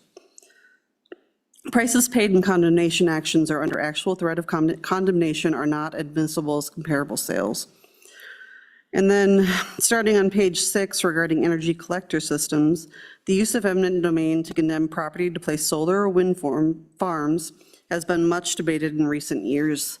The Eminent Domain Act provides for eminent domain authority to electric power transmission and distribution systems. A moratorium on using eminent domain for wind energy collector systems ended in 2015. Members of the legislature attempted to bring back the moratorium in 2018, 2019, 2023, and 2025, but those pushes were unsuccessful. Wind and solar energy organizations must also obtain a permit from the applicable county where the farm will be placed, and may also be required to get a permit from the PSC. Regarding CO2 sequestrations, specifically pipelines, It's unclear if the Wyoming Eminent Domain Act allows for the use of eminent domain to place pipelines for CO2 sequestration. It currently allows for the placing of pipelines for petroleum and other products. A definitive answer to this question may need to be decided by the Wyoming Supreme Court. The Petroleum Association of Wyoming, the Enhanced Oil Recovery Institute, and the Wyoming Energy Authority did not know of any instances of eminent domain being used to place these pipelines. And then regarding 2025 Senate File 181, beginning on the bottom of page 7, the bill requires entities placing energy collector systems to follow certain guidelines before using the power of eminent domain. Entities must negotiate land use and compensation agreements that either allow the entity the right to occupy and use not less than 66% of the land needed for the project, or have agreements with 66% of the landowners upon whose land the energy collector systems will be placed. The entities must also show the commercial facility generating electricity constitutes a public use. Improvements to the landowner's property must be included in its fair market value, and notice must be given to the applicable county commissioners and local governments, and orders granting easements must include clauses related to liability and reclamation. And that's essentially the memo, and I would answer any questions.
Energy collector systems. And could you comment on that and on why we put and Senator Crago may have a little more, I'm just trying to refresh myself why we, I want 100%. I mean, I think that 33%, they're in a bad way if they don't agree with this, an energy collector system coming through them, and how we perfect on that and maybe address the CO2 stuff here today too. Thank you. Mr. Chairman, so the 66% requirement so when a company would come in and want to put in an energy collector system, the requirement right now is that 66% of the landowners where the energy collector system is going to be placed have to have negotiated some sort of agreement with the company, and then the rest of it can be, and the rest of that land can be taken by eminent domain. Mm-hmm. So I guess as far as your 100% suggestion, I mean, we wouldn't even really be talking about eminent domain at that point if you required 100%. So at this point, 66% of the landowners on that land have to agree, and 33% of the land can be taken through eminent domain. Yeah, thank you on it. So explain to me what would have happened on an energy collector system if we don't have that 66%. What can they do? Mr. Chairman, they'd have to follow the Eminent Domain Act as far as good faith negotiation and things like that. But if at the end of the day that all fell apart, they could use eminent domain at that point. Even being a private entity. So even being a private entity, I'm pretty sure there's case law out there that says that energy collector systems and things like that are considered a public use or a public benefit. So I would imagine that, yes, they probably could use the power of eminent domain at that point. Yeah, that's where the lines get blurred. I think I mentioned to Mr. Representative Schmidt, it's like starts off as a slinky like this on public use, and it gets stretched out here, all being part of the same, but it's, private property rights. This is a huge infringement on them, I think, but anyway, any comments from the committee? Senator McEwen. Thank you, Mr. Chairman. But based on everything that's been said, what does Senate File 181 really do? If negotiations break down, they can still claim eminent domain, but we have 66%. I'm just curious if we just didn't put another law on the books to put a law on the books. Thank you, Mr. Chairman. Thank you. Go ahead on. Mr. Chairman, Senator McEwen, so Senate File 181 basically puts sidebars on how eminent domain can be used for energy collector systems. So there's compensation standards in there. Public energy collector systems, the project has to be proven to be a public use, which that's a little bit of a departure from 126.504. But I mean, it basically just puts sidebars on it and makes sure that companies that are wanting to put energy collector systems on private land have to follow those requirements. And I can pull up the bill too and describe it more to you if you'd like me to. Follow up, Senator McEwen. Just trying to wrap my head around this. So if negotiations completely collapse, we're back to regular eminent domain? Or do the sidebar or the sideboard still stay in effect? Thank you, Mr. Chairman. Mr. Chairman, Senator McEwen, for energy collector systems, they have to follow everything that's in Senate File 181. And like I said before, 66% of the landowners where the collector system is going to be placed have to have negotiated with the company for some sort of compensation for their land before eminent domain can be used for that particular project. So 33% of the landowners, or 33% of the land, technically, can be taken through eminent domain, but 66% of it has to, 66% of the land used for the project has to be taken through negotiation. Good with that, Senator McEwen? Yeah. Senator Crago. Thank you, Mr. Chairman. I was just going to chime in a little bit on that.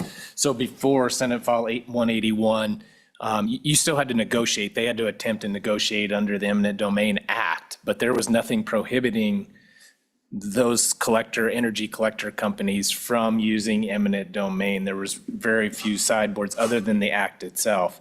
What 181 did was say, you have to go reach an agreement with 66% of the landowners before you can then try to use the eminent domain on the rest. So it created a huge bar for these companies. So it did a lot to protect landowners. Originally, it was 85%, as we put it. The original bill had 85%. The committee changed that. The Senate committee, when it went to corporations, changed that from 85 down to 66-33. That was their recommendation within the committee. So, and it was originally, that was a joint ag bill that failed by one vote in Buffalo last year, and that's what we used to create the Senate file. And really the major change was the number from 85 down to 66, just a little bit of background. Thank you, Mr. Chairman. Yeah, thank you, Senator Crago. Yeah, go ahead, Senator McEwen. Okay, I think I'm getting it now. If the 66% does not agree, then there's no deal.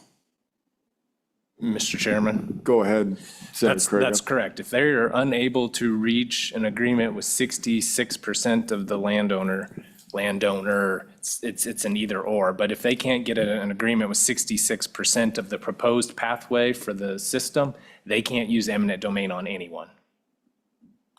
Okay, I misunderstood. Something was said earlier. Now that's clear. Thank you. Thank you. Senator Pearson. Thank you, Mr. Chairman. So What about on this carbon sequestration? Like, obviously, that's not part of a public utility or, I don't feel like that these pipelines need to be created, in my own opinion. And so what happens with eminent domain on the carbon sequestration? Thank you. And Mr. Chairman. Go ahead, Anna. I can probably answer that. Senator Pearson, so this is kind of a gray area as far as CO2 sequestration goes that might actually have to be decided by the Supreme Court in order to figure out exactly whether or not companies can use eminent domain for CO2 sequestration pipelines. There are statutes on the books regarding petroleum pipelines, other kinds of oil and gas pipelines, but it doesn't go directly to CO2. So, I mean, at this point, I think it's a little bit of a gray area. I'm sorry, I don't have a better answer. No, thank you, Anna. And I want to follow up on that real quick. We did discuss this there again in Ag Committee last year on the CO2 pipeline eminent domain. And as I recall, we lost that. Anybody else that was here, we lost that by like 1 vote as well. Did we have a draft bill for that? We did not. It was just discussion. Thank you. Mr. Chairman, from my recollection, it was, I don't think we ever included it in a bill, but we did discuss it, and I think, and like you said, it failed, so. Anything else?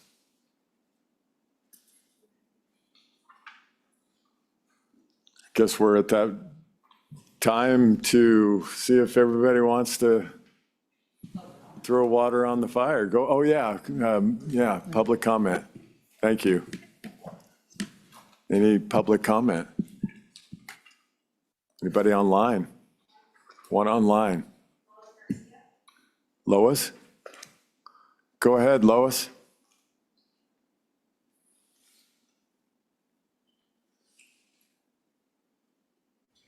All right, sorry about that. Mr. Chairman, may I proceed? Go ahead. Okay. I timed this to be about 3 minutes.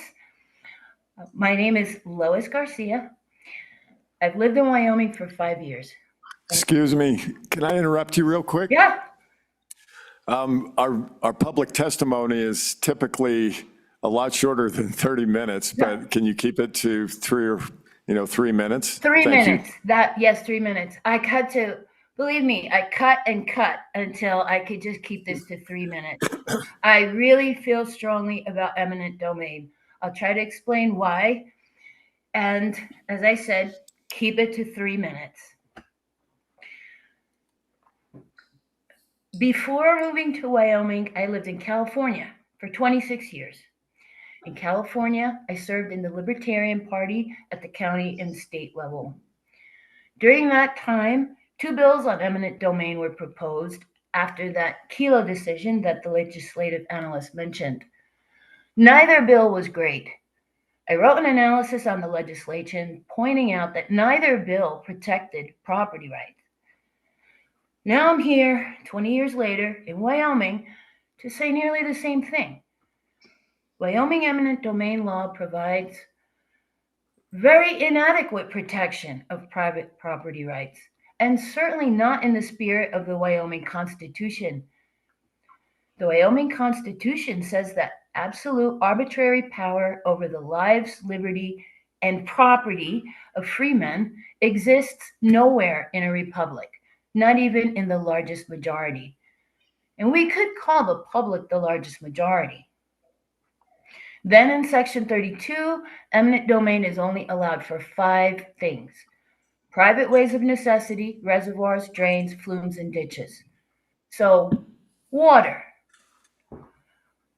Then in 1981, the Wyoming Eminent Domain Act was enacted, modeled after California Civil Code. Over time, section after section has been added, detail after detail. It's become very complicated and way expanded from those 5 things in the Constitution. The beginning of the act, as mentioned, allows eminent domain if the public interest and necessity require the project. Well, public interest and necessity could definitely be discussed. People will have different ideas about that for sure.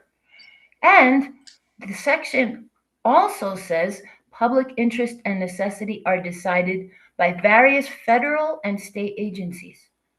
According to this section, federal agencies are allowed to decide what is in the Wyoming public's best interest. Farther down, section 126.801 allows any real estate to be acquired through eminent domain as a site for a public building. I know this doesn't relate directly to this discussion today, but I just want to show how far eminent domain has come in Wyoming.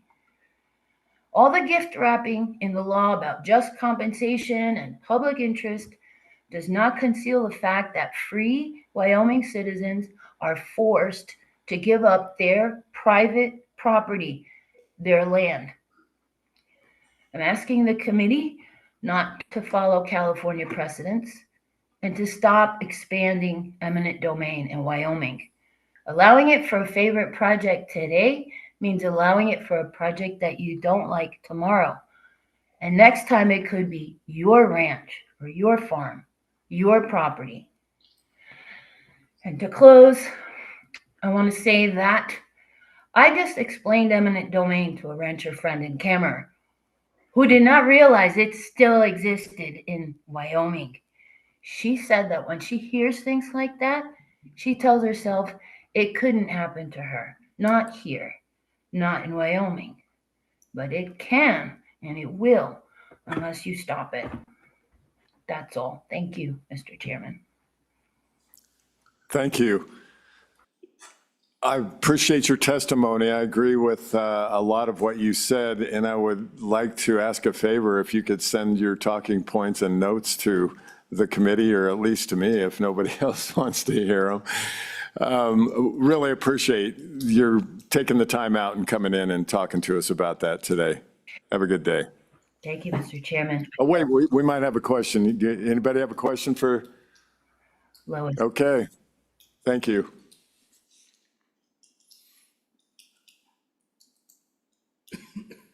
Committee.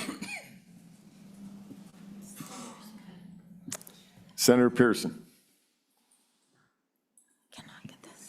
Thank you, Mr. Chairman. So what do we do about this? What can we do about it? Like I've been saying for years, I don't agree with eminent domain either. You know, I mean, I know that we have the sidebars on the transfer lines and things like that as far as eminent domain and the 66%, but is there any way to protect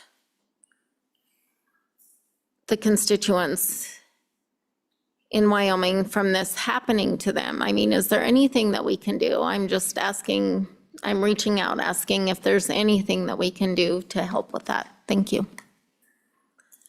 Representative Johnson. Thank you, Mr. Chairman. I would like to draft a bill similar or using almost the exact language of Senate File 181.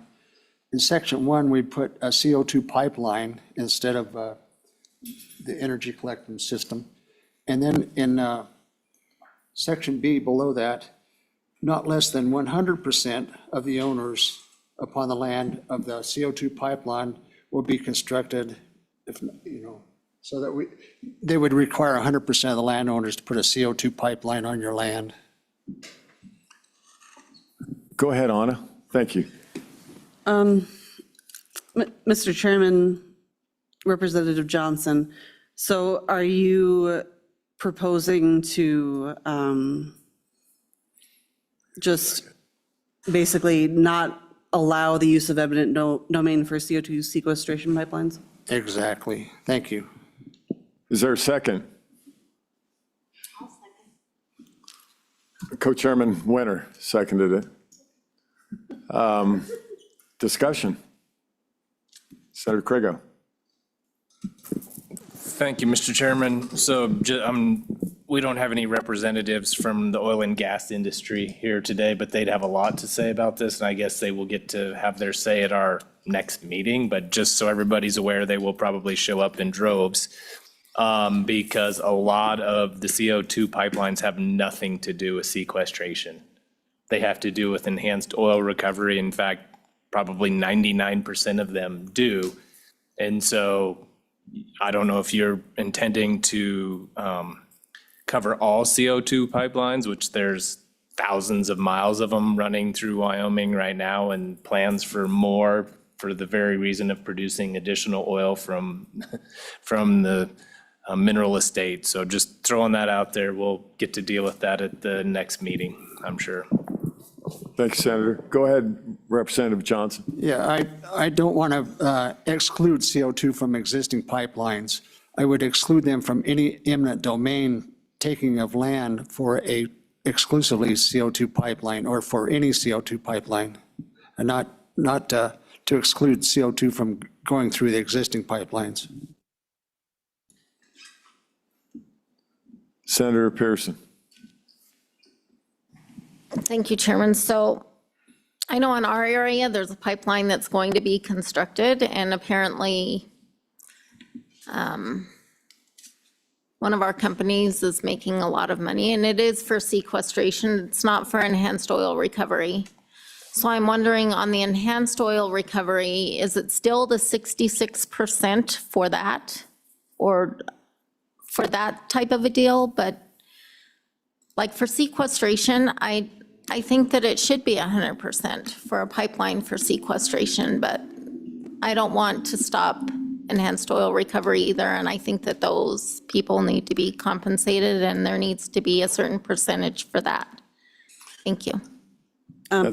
Yeah, go ahead, Anna. I was going to take that, but Thank you. You can answer it better than I can. Mr. Chairman, I guess I need a little bit of clarification then. Representative Johnson, do you want this bill draft to just apply to CO2 sequestration or all CO2 pipelines that are placed beginning with the effective date of the bill draft? So all CO2 or just CO2 sequestration? Go ahead, Representative Johnson. I guess we should put it in sequestration. I don't know what, leave the language in there for the 66% for oil recovery, but 100% for sequestration.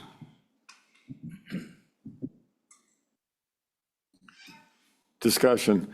I'll just comment real quick to Senator Pearson. I think that 66% is exclusively in that 181 referring to energy collector systems. So it's entirely separate from what we're discussing here, if that helps. Yeah. Go ahead, Senator Pearson. Thank you, Chairman. So does the committee believe that we ought to incorporate into this bill 100% for the sequestration and the 66% for enhanced oil recovery? Just throwing that out there. Thank you. Discussion.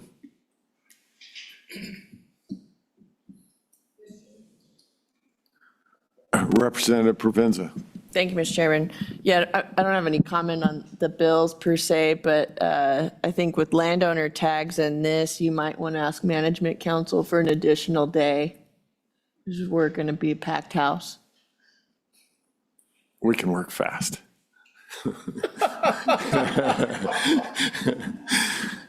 I doubt it. Yeah. Thank you, Representative. Yeah. Any other discussion?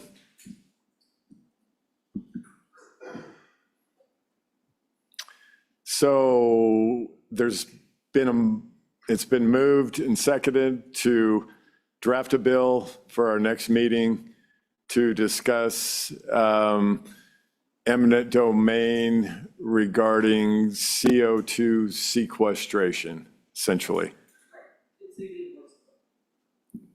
All those in favor say aye. Aye. Opposed? No.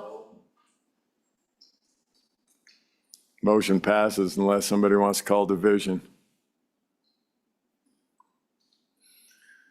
Okay, committee.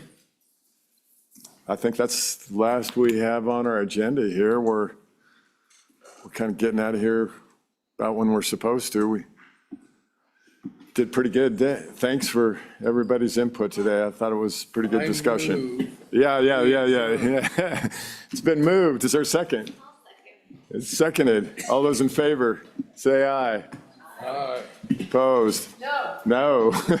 Let's keep going.